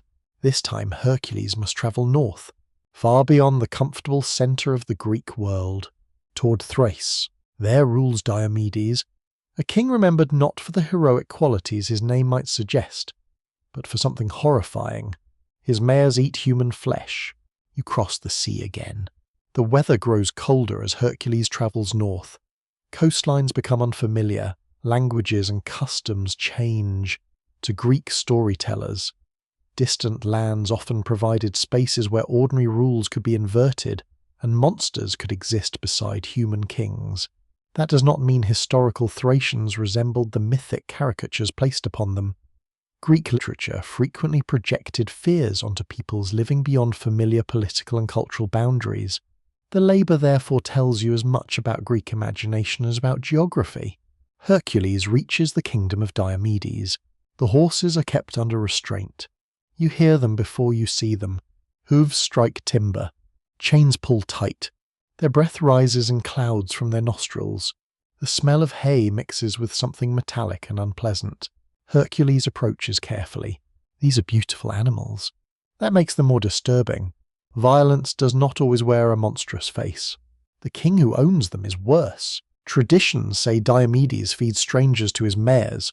Hospitality, one of the sacred obligations protected by Zeus, has been turned upside down. Travelers who should receive shelter become food. The labor therefore becomes more than capturing dangerous horses. Hercules confronts a ruler who violates one of the foundations of civilized behavior. He seizes the mares. Diomedes and his men pursue. Battle follows. Ancient accounts differ about the details, including the death of Hercules' companion Abderus and the manner in which Diomedes himself dies. One famous tradition has the king fed to his own horses. The punishment is grimly symmetrical. The man who fed strangers to animals becomes their victim. After tasting their master, the mares become calm. Perhaps the story is symbolic. Perhaps ancient storytellers simply delighted in poetic justice. Either way, the danger ends, but another loss remains. Abderus, Hercules' companion, has died. Hercules honors him, and tradition connects his name with the foundation of Abdera. The hero's journey leaves memorials behind. Not every place is named for victory. Some preserve grief. That night, Hercules sleeps beneath unfamiliar stars. He dreams of a woman wearing a warrior's belt. She stands beside a distant river. At first she offers the belt willingly. Then voices rise around her. Her expression changes. Behind the crowd stands another woman, almost invisible. Whispering from one person to another, Hercules tries to see her face. He wakes. The fire beside him has nearly gone out. Only embers remain. Soon Eurystheus gives the next command. His daughter, Admete, desires the belt of Hippolyta, queen of the Amazons. Hercules must travel again, this time toward a people whom Greek imagination placed at the edge between familiarity and otherness. Women who ride horses, carry weapons, and live beyond the expected structures of Greek society. The journey will begin peacefully. Hippolyta may even agree to give Hercules what he seeks, but the dream has already offered its warning. A whisper can be more dangerous than a weapon, and Hera, who has watched monsters fail one after another, is about to discover that suspicion may accomplish what claws and poison could not. You leave the northern lands behind and return toward the sea with Hercules as another horizon opens before you. The labor ahead will not take him into a monster's cave or a poisoned marsh. This time, he travels toward a society unlike the kingdoms he's known, toward the shores where Greek imagination placed the Amazons. The sea wind follows the ship. Salt spray rises from the waves. Sailors pull ropes beneath a bright sky, and wooden beams creak as the vessel moves through the water. Far away, islands appear like shadows floating between sea and sky. Hercules carries no anger with him. No army follows. No battlefield awaits. The task seems almost simple. Take the belt of Hippolyta, but ancient stories often hide their greatest dangers in moments that appear peaceful. You remember the dream from the previous night. A woman with a warrior's belt, a gift offered willingly, then whispers. Suspicion, a hidden figure changing the course of events. Perhaps Hercules thinks little of it. Heroes often receive warnings they cannot fully understand until it is too late. The Amazons occupy a fascinating place in Greek mythology. They are warriors, riders, hunters, women who exist outside the social order familiar to many Greek storytellers. Ancient Greek artists frequently represented them in sculpture, pottery, and reliefs, often showing battles between Greek heroes and Amazons. Historians continue to debate how these stories developed. Some researchers believe memories of interactions with warrior cultures beyond Greece may have influenced the myths. Others see the Amazons primarily as a symbolic contrast, a way for Greeks to explore ideas about gender, civilization, warfare, and identity. Whatever their origin, they became one of the most powerful imagined peoples of the ancient world. You arrive at the land of Hippolyta. The landscape is open and windswept. Horses move across broad fields. Warriors train beneath the sun. Bows rest beside saddles. The sound of hooves replaces the familiar noise of Greek marketplaces. Then you see her, Hippolyta. She is not introduced as a monster, not as an enemy. She is a queen, a ruler, a person with her own authority. This matters. The stories of Hercules often place him against beings who must be defeated. But Hippolyta creates a different possibility. Perhaps this task does not require violence. The belt itself carries meaning. In some traditions, it is a symbol of Hippolyta's power and status, a gift associated with her position as queen. Eurystheus' daughter Admete desires it, and the object becomes another example of how heroic journeys are often driven by the wishes of people far from the danger itself. Hercules approaches Hippolyta. The conversation is peaceful in many versions. She may ask why he has come. He explains the command of Eurystheus. The queen understands. Perhaps she admires his honesty. Perhaps she recognizes that he has not come seeking conquest. In some traditions, Hippolyta agrees to give him the belt. A simple exchange. A peaceful ending. But Hera has watched, and Hera understands something about mortals. Fear spreads quickly. A rumor can become a weapon. A misunderstanding can become a battle. You return to the dream, the whisper, the unseen figure. In one famous tradition, Hera disguises herself and moves among the Amazons, convincing them that Hercules has arrived to abduct their queen. The truth becomes irrelevant. The rumor becomes reality. The warriors arm themselves. The peaceful shore transforms. You hear horns. Horses become restless. Armor is lifted. The air that carried conversation now carries tension. Hercules sees movement in the distance. He does not know the cause. Perhaps he believes the Amazons have betrayed the agreement. Perhaps the Amazons believe he has betrayed them. This is the tragedy of suspicion. Both sides act upon information that feels true. The battle begins. Ancient accounts differ greatly in their details. Some portray a fierce conflict. Others preserve a more limited confrontation. Some traditions even remember Hippolyta herself as treated with greater dignity. The uncertainty remains. The deeper meaning survives. A task that could have been completed through trust becomes a conflict because trust is fragile. You watch Hercules fight, but something is different. He is not fighting a beast. He is not fighting a mindless monster. The people before him are warriors defending their queen. The victory feels heavier. Eventually Hercules obtains the belt. The labor is complete, but completion does not always mean satisfaction. The shores grow quiet again. The wounded are carried away. The sea continues moving as though nothing happened. That is one of the most haunting qualities of ancient myths. Human conflicts rise and fall beneath skies that remain unchanged. The stars do not mourn. The waves do not remember. Only people carry the memory. Hercules returns toward Greece. The belt travels with him. Another task completed. Yet the dream's warning lingers. The peaceful gift became a battle. The whisper succeeded where armies failed. And perhaps Hera has learned something. Hercules can overcome physical threats. But relationships, trust, and human emotion are more difficult enemies. The next labor takes him farther than any before. Not simply to another kingdom, to the edge of the known world, to the distant western lands where ancient Greeks imagined the sun descending into endless ocean. There Hercules will face Geryon, a strange being associated with the farthest boundaries of geography and myth. The journey will require ships, mountains, and the crossing of landscapes where maps become uncertain.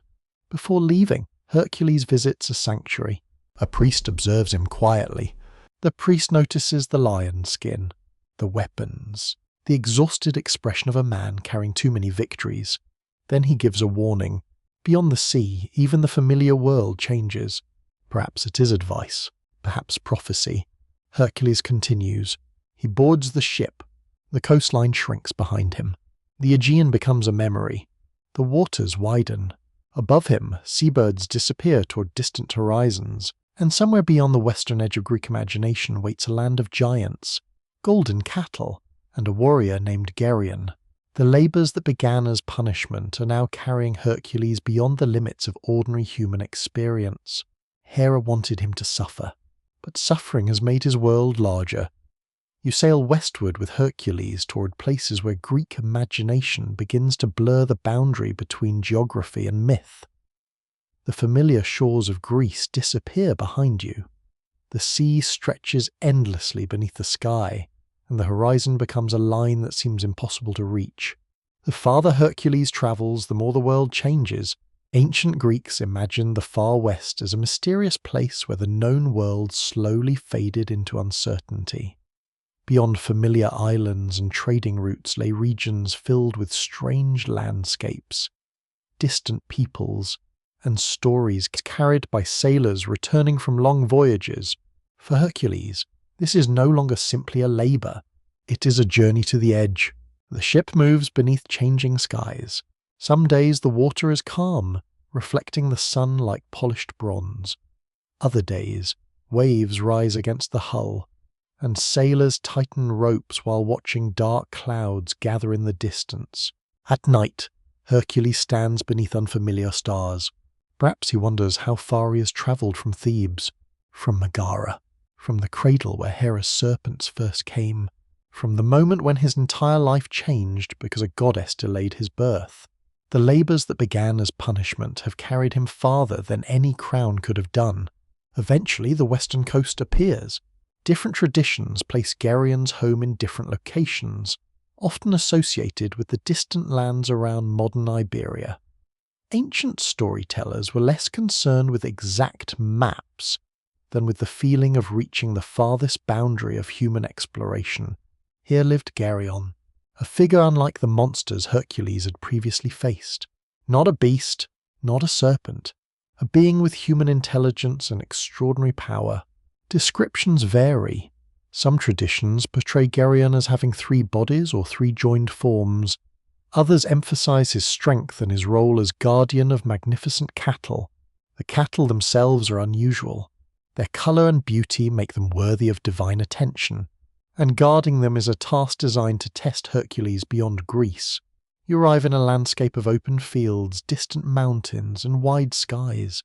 The air is warmer. The wind carries unfamiliar scents. The cattle move across the land beneath the watch of herdsmen and guardians. Before Hercules reaches Geryon, another obstacle appears. A herdsman named Eurytion guards the animals alongside the giant shepherd dog Orthrus. You may recognize that name.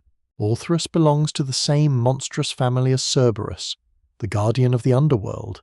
Ancient genealogies connect these creatures with Typhon and Echidna, figures who represent some of the oldest dangers in Greek myth. Again, Hercules encounters the descendants of chaos. The pattern continues. Civilization builds walls. Heroes stand at the boundary. Monsters appear where order ends. The dog attacks first. Hercules defeats it. Then Eurytion falls. The cattle are captured, but the labour is not complete. Geryon comes. Imagine the meeting. The land grows quiet. Wind moves across the fields. The cattle shift uneasily. Then the guardian appears. However you picture him, the meaning is clear. This is not another animal to capture. This is a warrior, a being capable of understanding the threat Hercules represents. The 2 figures face one another. One is the son of Zeus. The other is a guardian of a distant realm. The battle begins. Hercules uses the weapons he has carried across the world. Among them are the arrows poisoned by the Hydra. Again, the old victory returns. The creature from Lerna is long dead. Its venom continues shaping the future. Hercules fires. Geryon falls. The cattle are his, but the journey home will become another adventure. The herd must be driven across enormous distances, through lands, across rivers, beyond mountains. Everywhere Hercules travels, stories attach themselves to him. Some traditions connect his route with famous landmarks, including the Pillars of Hercules at the entrance to the Atlantic world. Ancient explanations of such places often links geography with heroic memory. A mountain pass, a strait, a strange rock formation, all could become evidence that a hero had once passed there. This is how mythology maps itself onto the earth. The landscape becomes a memory. You walk beside Hercules as the cattle move slowly behind him. The road is long. The sun is intense. At times, the animals refuse to continue. At times, distant threats appear. But the hero keeps moving. Then another warning arrives. A storm gathers unexpectedly. The sky darkens. Lightning flashes over the horizon. Hercules watches the clouds. Perhaps Zeus is communicating. Perhaps nature is simply nature. Ancient people often lived between those interpretations. A storm could be weather. It could also be a message. That uncertainty made the world feel alive. The storm passes. The journey continues. Eventually Hercules returns toward Greece with the cattle. But before reaching Eurystheus, another figure enters the story. A giant named Cacus. Traditions place him in Italy, where he steals some of the cattle while Hercules passes through. The details vary, but the meaning remains familiar. Even after completing the impossible, the hero encounters new disorder. Cacus represents a different kind of threat, not a monster guarding something sacred. A thief disrupting the order Hercules creates. The battle ends with Hercules victorious. Later Roman traditions especially connected Hercules with this episode and with the landscape around Rome, where he became an important figure in local mythology. Again, the hero's path expands. Greek stories travel. They cross seas. They enter new cultures. Different peoples adopt Hercules because he represents something universal. The struggle between chaos and order. The endurance required to overcome suffering. The hope that impossible burdens can eventually be carried. When Hercules finally returns to Eurystheus, the king accepts the cattle. Another labor complete, but Hercules notices something. The tasks are becoming less like punishments, and more like journeys beyond ordinary human limits. The lion made him stronger. The hydra taught cooperation. The hind taught patience. The boar taught endurance. The stables taught intelligence. The birds taught strategy. The Amazons taught the danger of misunderstanding. Geryon taught him how far a person can travel while still carrying the weight of the past. Yet one question remains. Why has Hera allowed this transformation to continue? She has watched every attempt to weaken Hercules create another achievement. Perhaps anger has blinded her. Perhaps destiny is stronger than divine intention. Or perhaps the ancient Greeks wanted to explore a deeper truth. A person cannot always choose what happens to them, but they can choose what they become afterward. Hercules returns home beneath a darkening sky. The cattle move behind him. The sea wind follows. And in the distance, the next challenge waits. The golden apples of the Hesperides, a treasure connected directly with Hera herself. For the first time, Hercules will be sent towards something that belongs not merely to another land or another king. He will approach the sacred garden of the goddess who has opposed him since before his birth. Above the road, stars appear one by one. Among them shines the memory of the crab Hera sent against him. The sky itself carries the history of their conflict. And soon Hercules will walk into Hera's own garden. You follow Hercules toward the final edge of the mortal world as he leaves the familiar roads of Greece behind once again. The lion skin rests upon his shoulders. The poisoned arrows remain at his side. The memories of every labor accompany him like invisible companions. Ahead lies a place few mortals have seen, the garden of the Hesperides, and within that garden grows something connected directly to Hera herself. Golden apples. The story begins long before Hercules arrives. On the occasion of Hera's marriage to Zeus, the earth goddess Gaia is said to have offered a remarkable tree-bearing golden fruit. Hera placed it in a secret garden far beyond ordinary lands, protected by nymphs known as the Hesperides and guarded by a terrible serpent named Ladon. The details differ among ancient sources. Some traditions place the garden near the far western ocean. Others imagine it in distant northern or mysterious lands beyond familiar geography. The uncertainty itself creates the atmosphere. This is not simply another location. It is the edge of imagination. You travel with Hercules through landscapes where maps become uncertain, mountains become taller, rivers become unfamiliar. The horizon seems wider than before. The air changes. The world feels quieter. Perhaps this is because the garden belongs to the realm between myth and reality. Along the way, Hercules seeks knowledge. The golden apples cannot be found through strength alone. He must discover where they are hidden. This is another transformation. The hero who once rushed forward now understands that not every challenge yields to force. Some answers must be found. Some paths must be learned. Ancient traditions tell of Hercules meeting the sea god Nereus. the old man of the sea who possessed prophetic knowledge and the ability to change forms. The encounter becomes a test of persistence. Nereus attempts to escape by transforming into different shapes. A lion, a serpent, water, fire, but Hercules holds on. The meaning is powerful. Truth itself can change shape. Wisdom is often difficult to grasp. You can almost see the scene beneath a strange sky. The waves strike against rocks. Sea mist rises. Nereus changes again and again, but Hercules refuses to release him. Eventually, the old god reveals the path. Go to Atlas, the titan who holds the heavens. This introduces another ancient layer of Greek mythology. The Titans came before Zeus and the Olympian gods. Their defeat created the divine order familiar from later Greek religion. Atlas stands as a survivor of that older age. His punishment is immense. He must carry the sky upon his shoulders. You find him in the far reaches of the world. The landscape feels almost impossible. Mountains disappear into clouds.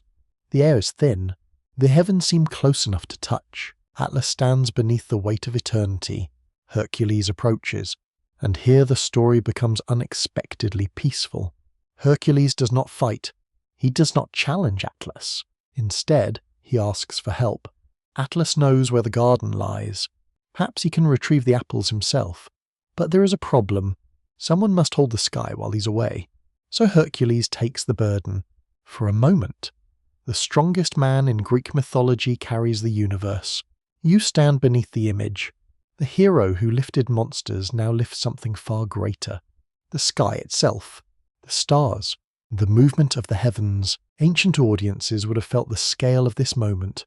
Hercules is no longer simply fighting creatures. He is standing at the boundary between mortal and cosmic existence. Meanwhile, Atlas enters the garden. The Hesperides sing among the trees. The serpent Ladon guards the golden fruit. The exact nature of Ladon changes across traditions.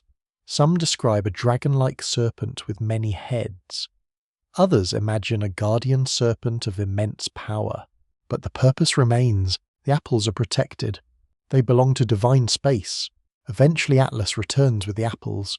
And here another mystery appears. Does Atlas wish to continue carrying them?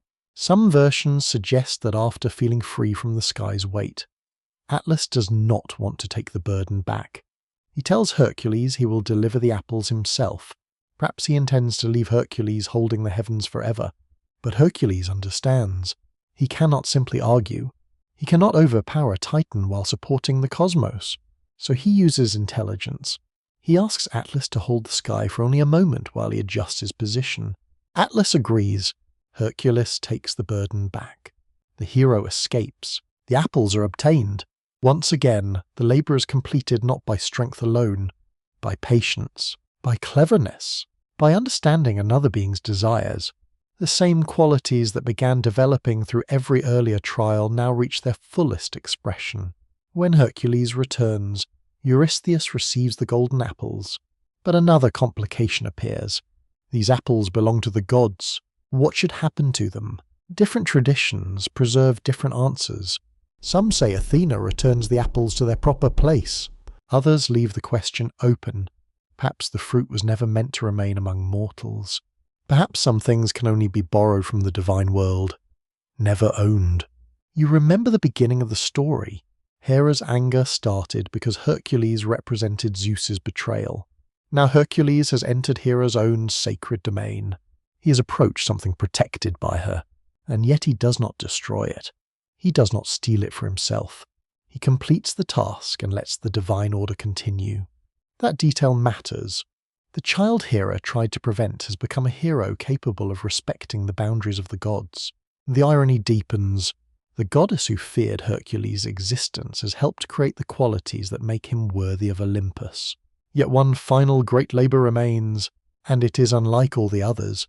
No mountain, no forest, no distant kingdom. The destination is below, into the realm where no living person belongs. The underworld. Eurystheus commands Hercules to capture Cerberus, the three-headed guardian of Hades. The task sounds impossible. The dead cannot simply be taken. The boundary between life and death cannot be crossed by ordinary travellers. Before leaving, Hercules visits sacred places connected with the mysteries of the underworld. Ancient Greeks approached death with both fear and fascination. Burial rituals, sacred traditions, and mystery cults explored questions that ordinary myths often left unanswered. What waits beyond the final breath?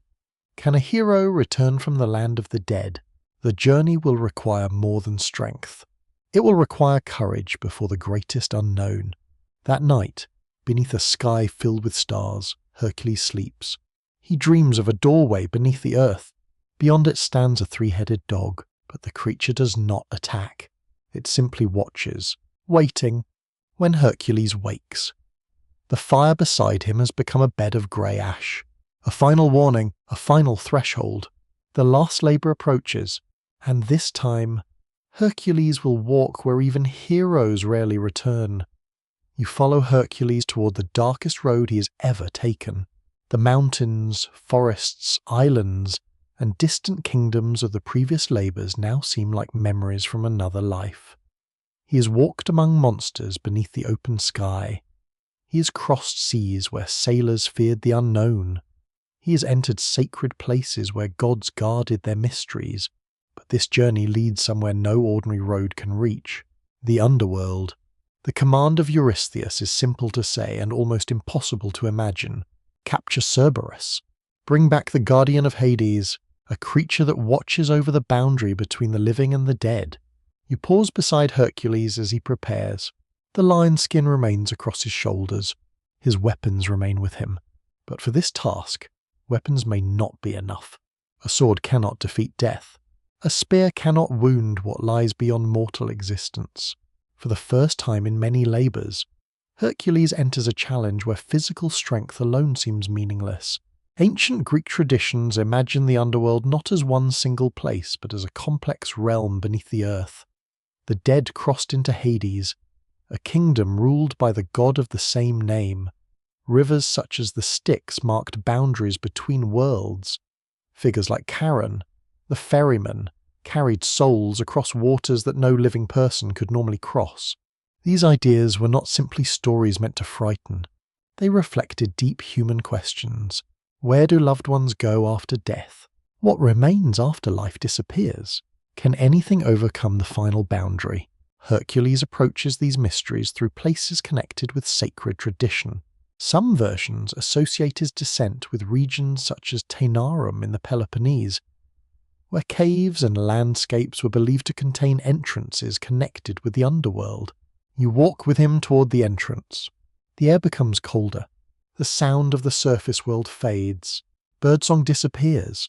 Wind no longer moves through trees. Instead, there is only the echo of footsteps against stone. Before entering, Hercules undergoes purification and preparation. Some traditions connect the journey with the Eleusinian mysteries, ancient religious rites associated with Demeter and Persephone that explored themes of death and renewal. The exact relationship between Hercules and these mysteries remains debated. But the association reveals something important. The Greeks understood that entering the realm of death required transformation. You could not simply walk from sunlight into darkness unchanged. Hercules crosses the boundary.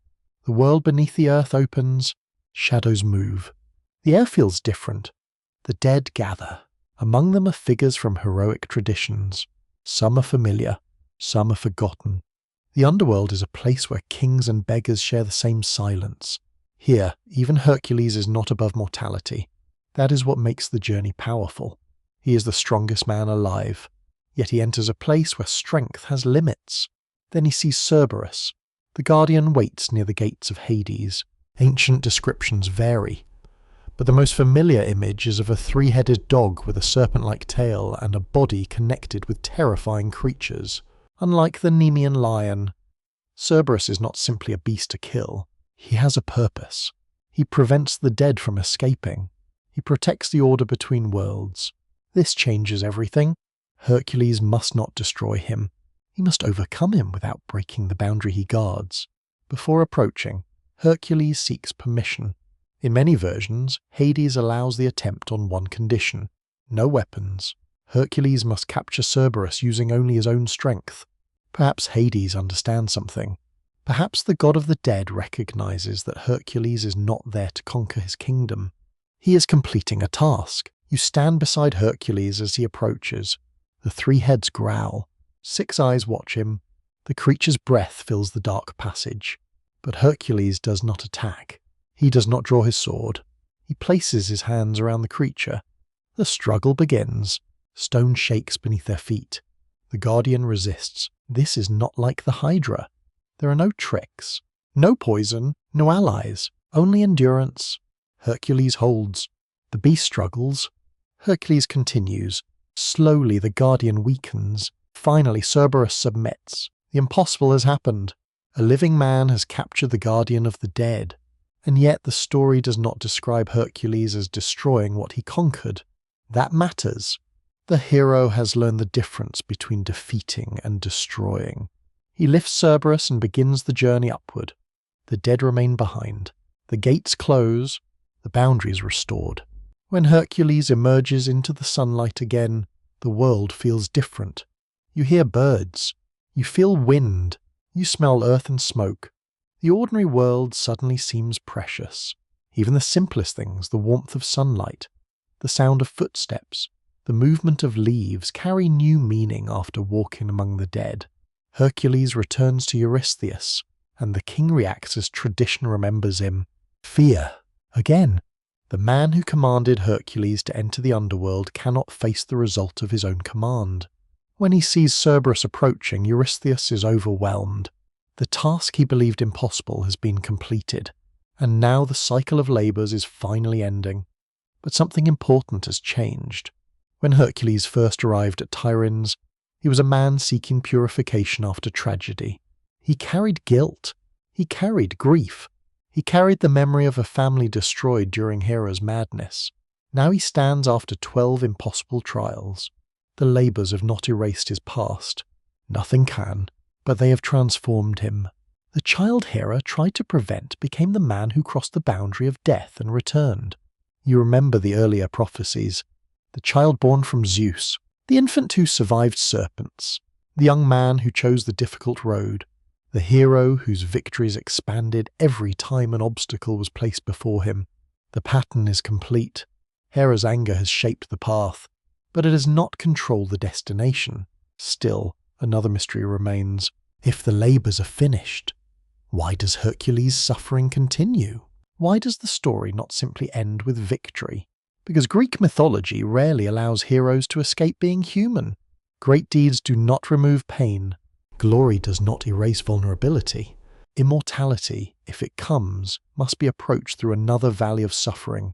Hercules returns from the underworld carrying Cerberus, but he also returns carrying the knowledge of death itself. Soon he will leave the shadow of Eurystheus. Soon the commands will end, but freedom will bring new choices, new relationships, new dangers, and eventually, the poison carried from the Hydra will find its way back to him. The arrow that helped him defeat monsters will become connected with his own final suffering. For now, however, the hero rests. Night falls over Greece. The stars appear. Among them shines the memory of ancient stories, the serpent, the crab, the creatures, the journeys, the impossible roads. And beneath those stars stands Hercules, not merely as Zeus's son, not merely as Hera's enemy, but as a figure who crossed every boundary placed before him. You walk with Hercules after the great doors of the underworld have closed behind him, and the final command of Eurystheus has been completed. The 12 labours, which once seemed like a punishment designed to break him, now stand as the very foundation of his legend. The road that began with grief has become a road of transformation. Yet the ancient stories do not allow Hercules to simply rest. Greek heroes rarely receive a peaceful ending after victory. The gods may grant extraordinary strength. They may offer glory. They may even promise immortality. But they do not remove the uncertainty of being alive. You find Hercules once again beneath the open skies of Greece. The world feels strangely ordinary. Farmers work their fields. Ships leave harbours. Merchants argue in marketplaces. Children run through streets. The same world that once feared monsters continues its daily rhythms. Perhaps that is one of the quiet lessons of Hercules' story. Even the greatest achievements eventually become memories. The lion's skin becomes familiar. The stories become songs. The impossible becomes something people tell beside fires. But for Hercules himself, the memories remain heavy. He has defeated creatures. He has crossed the world. He has entered the land of the dead. Yet he still carries the loss of Megara and his children. The labours purified him according to tradition. But purification does not mean forgetting. Some wounds are not meant to disappear. They become part of who someone becomes. You remember the beginning of the journey. Hera's anger was never simply about Hercules as a child. He represented Zeus's betrayal, a living reminder of a marriage wounded by divine choices. But now the question changes. What has Hercules become because of that hatred? He's no longer merely Zeus's unwanted son. He is the hero who represents endurance. Across the Greek world, communities honoured Hercules in different ways. Sanctuaries, festivals, and local traditions connected him with strength, protection, athletic ideals, and the overcoming of impossible obstacles. Archaeological evidence reveals how widespread his worship became. Images of Hercules appear across Greek and later Roman worlds. He's shown carrying the club, wearing the lion's skin, fighting monsters, resting after labour. The resting image is important, because Hercules is not remembered only in moments of victory. He's also remembered as someone who became exhausted, someone who carried burdens, someone who suffered. That makes him different from many divine figures. He's powerful enough to challenge gods, yet human enough to feel pain. After the labours, Hercules enters new conflicts. Traditions tell of wars, alliances, marriages, friendships, and journeys that continue shaping his legend. He helps kings. He fights enemies. He establishes connections between distant lands. But happiness remains uncertain. One of the most significant relationships of this later period is with Deianira. You approach the river Venus. The landscape is peaceful. Water moves over stones. Trees lean toward the riverbank. Birds call from the surrounding forests. Here Hercules encounters the centaur Nessus. The meeting seems ordinary at first. Nessus offers to help carry Deianira across the river, but betrayal follows. In some versions, Nessus attempts to harm her. Hercules responds with poisoned arrows from the Hydra. The old warning returns. The poison created during a victory long ago still exists. The arrow flies, Nessus falls. But before dying, the centaur uses his final moments to create a new tragedy. He gives Deianira something he claims is a love charm, a garment stained with his blood. He tells her that it will preserve Hercules' love forever. It is a lie, or perhaps, in mythic logic, a deception carrying the weight of fate. You can imagine the moment. Deianira holds the cloth. The river continues moving. The wind passes through the trees. Nothing about the object appears dangerous. Yet Greek myths often hide destruction inside ordinary things. A golden apple, a beautiful woman, a wedding gift, a simple garment. The warning comes quietly. Deianira does not know she is holding the future death of Hercules, and Hercules does not know that the weapon he carried from the Hydra will one day return through another path. The threads of the story are reconnecting. The infant attacked by serpents, the child who chose the difficult road, the warrior who fought the Hydra, the hero who entered the underworld. All of these moments are moving toward the same final point. But before that ending, Hercules still seeks companionship and purpose. The ancient traditions preserve many different episodes from these years. Some describe him founding cities. Others connect him with heroic adventures alongside famous figures of Greek legend. The details change. The pattern remains. Hercules continues moving. Perhaps because movement is easier than stillness. A person who has lived through extraordinary suffering may struggle when the battles end. Who is a hero without a monster? Who is a warrior without a war? This question belongs not only to Hercules, it belongs to many figures from ancient storytelling. The struggle that defines someone can also become the thing they miss. One evening, Hercules stands beside the sea. The sun disappears beyond the horizon. The water turns gold, then purple, then black. He remembers everything. The cradle, the serpents, Alcmene, Megara, the labours, the dead, the victories, the losses. A seabird circles overhead and cries once before flying into the darkness. Perhaps it is only a bird. Perhaps it is an omen. Ancient listeners would decide for themselves. But a feeling remains. The journey's not finished. Hera has failed to destroy Hercules, but neither has the story ended. Because the greatest tragedy of Hercules is not that he suffers. It is that even after becoming the greatest hero of his age, he remains vulnerable to the same things that affect every mortal person. Love, trust, pride, mistakes, fate. The gods can give extraordinary strength, but they cannot remove the fragile nature of being human. Soon Hercules will wear the garment given by Deianira. Soon the poison of the Hydra will return. Soon the man who defeated countless monsters will face the one enemy no hero can permanently defeat, mortality. And above Olympus, Hera watches the final chapters approach. The child she hated has become a legend. The son she tried to deny has reached the edge of immortality. But before he joins the gods, Hercules must pass through fire. You follow Hercules toward the final mountain of his mortal life. The road is quieter now. There are no armies waiting, no monsters hiding in caves, no impossible commands from Eurystheus echoing through palace halls. The labours are finished. The glory has already been earned. Yet the greatest hero of Greece is approaching a trial that cannot be defeated with strength. The Hydra's poison has returned, and this time it is within him. You remember the beginning. The infant Hercules closing his tiny hands around serpents sent against him. The young hero discovering the danger of his own anger. The warrior carrying arrows dipped in the blood of a monster. The poison seemed like a gift, a weapon that allowed him to overcome enemies no ordinary man could face. But Greek mythology often carries a quiet warning. The things that give power can also carry destruction. The story brings you to Deianira. She never intended harm. That is what makes the tragedy deeper. She is not another monster, not another enemy. She's a person caught inside a chain of events that began long before she understood them.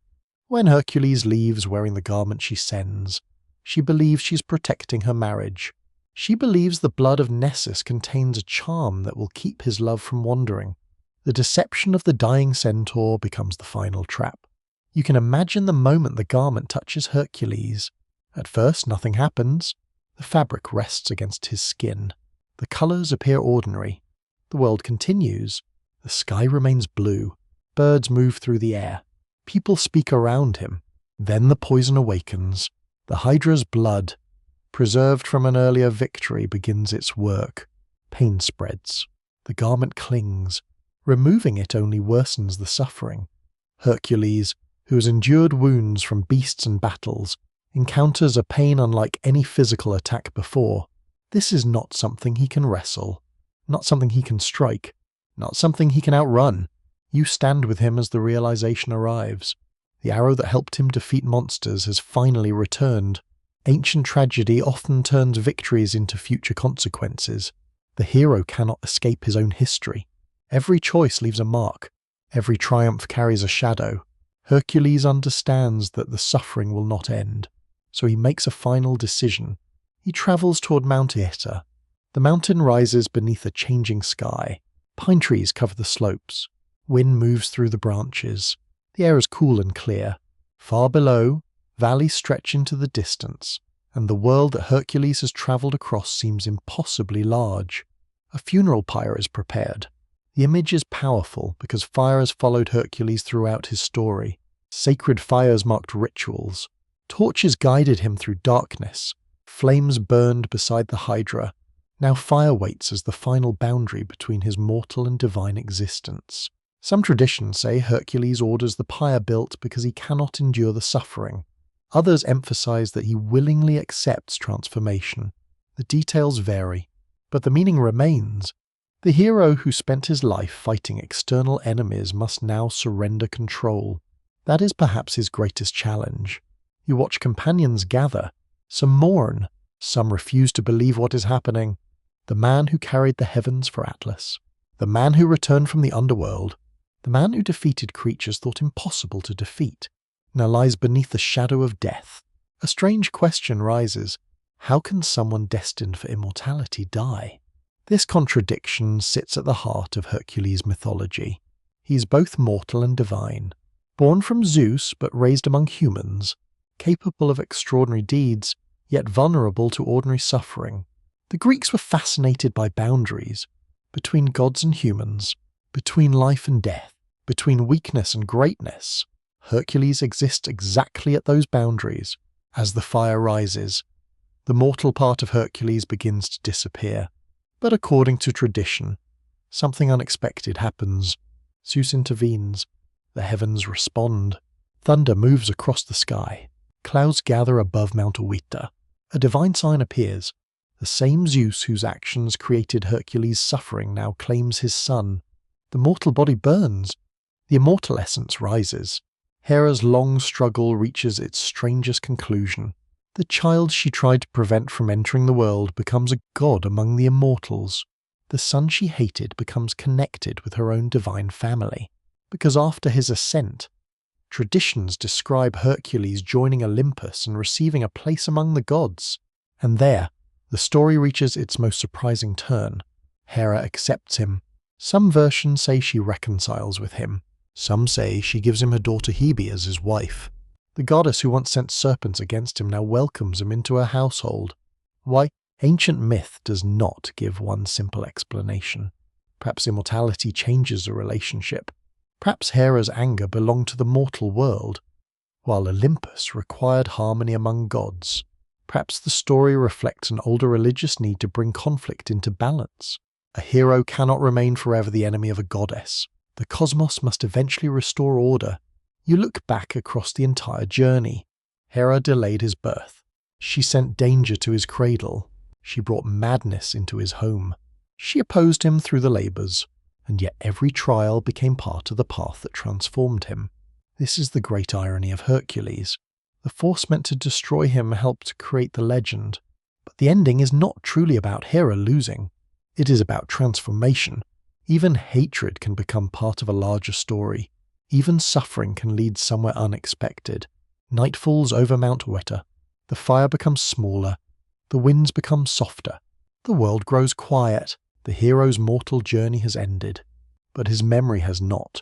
Across Greece, people will continue telling his story, at temples, at festivals, beside household fires, in poems passed from one generation to another. They will remember the lion skin, the club, the monsters, the labors, but they will also remember something deeper, a person who suffered, a person who failed, a person who continued. And above the mountain, among the stars, Hercules begins his final journey toward Olympus. You remain beneath the quiet sky above Mount Oeta, where the final flames of Hercules' mortal life have faded into the darkness. The wind moves gently through the mountain trees. The world below continues as it always has. Rivers continue flowing toward the sea. Farmers continue tending fields. Ships continue crossing distant waters. But something has changed. The man who once walked among mortals has crossed a boundary no living person could cross by ordinary means. Hercules has reached Olympus, and there, above the clouds, the story that began with anger slowly moves towards something unexpected. Peace. You imagine the halls of the gods beneath a sky filled with endless stars. Marble columns rise into golden light. Sacred fires burn without smoke. The music of divine celebrations fills the air. Here stands Zeus, the father whose choices began the entire chain of events. Here stands Hera, the goddess whose hatred shaped so much of Hercules' suffering. And here arrives Hercules, not as the helpless infant from Alcmene's chamber, not as the troubled young man leaving Thebes after tragedy, not as the servant walking toward Eurystheus, but as someone transformed. The ancient Greeks understood transformation deeply. A seed becomes a tree. A child becomes an adult. A mortal hero can become something beyond humanity. Hercules' journey follows this pattern. His greatness does not come because he was born powerful. It comes because every stage of his life demanded change. The serpents forced the world to recognize him. The death of Linus taught him fear of his own strength.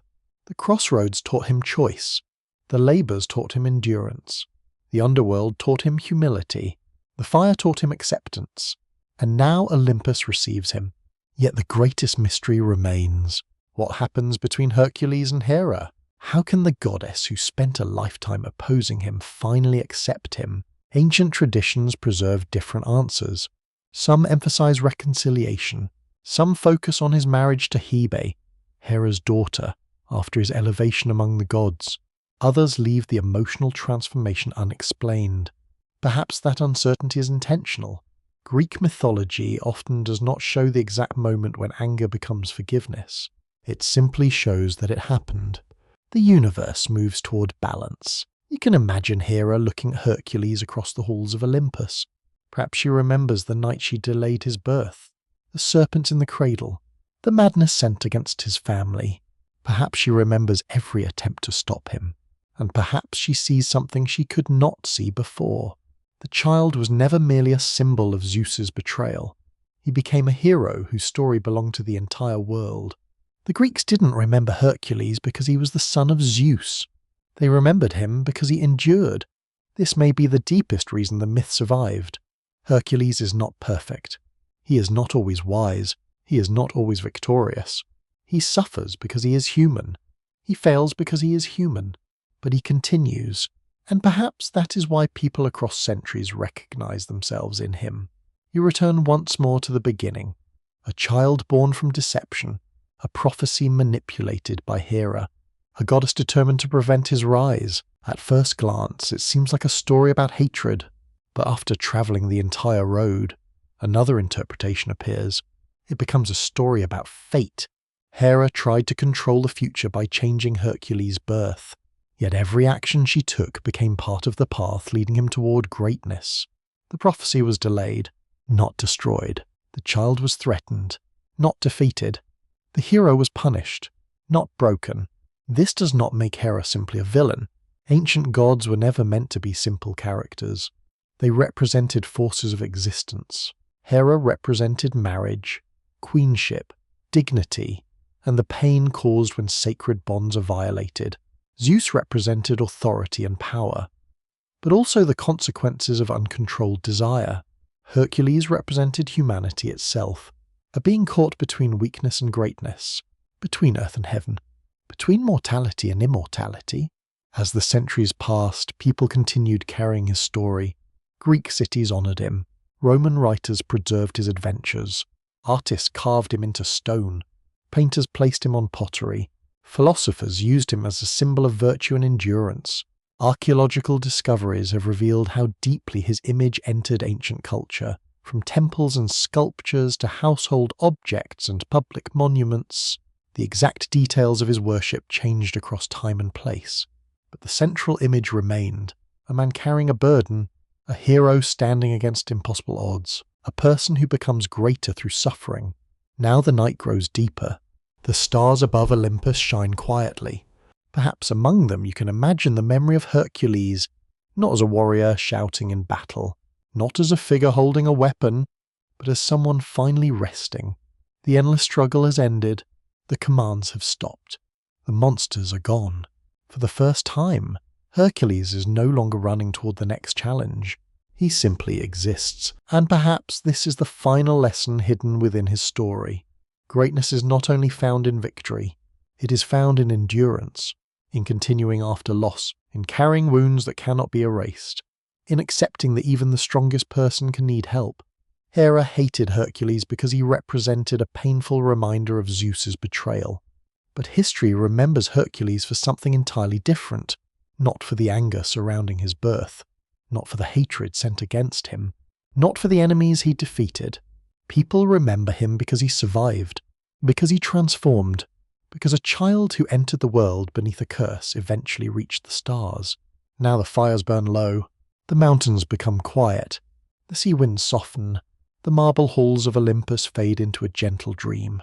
And as you look back across the long road from the cradle in Thebes to the gates of the underworld, from the lion's cave to the golden apples, from the hatred of a goddess to the peace of immortality, you see the shape of the entire journey. A life marked by struggle, a destiny shaped by forces beyond understanding, a legacy that outlived kingdoms. Tonight, beneath the same stars that watched Hercules rise, the ancient story grows quiet. The gods sleep, the mountains sleep, the seas sleep, and the memory of Hercules remains, not as a man who never suffered, but as a man who carried suffering until it became something greater. The final torch flickers. The last echoes fade. The road is empty. The sky is calm. And somewhere beyond the clouds, the hero who was once hated now rests among the stars.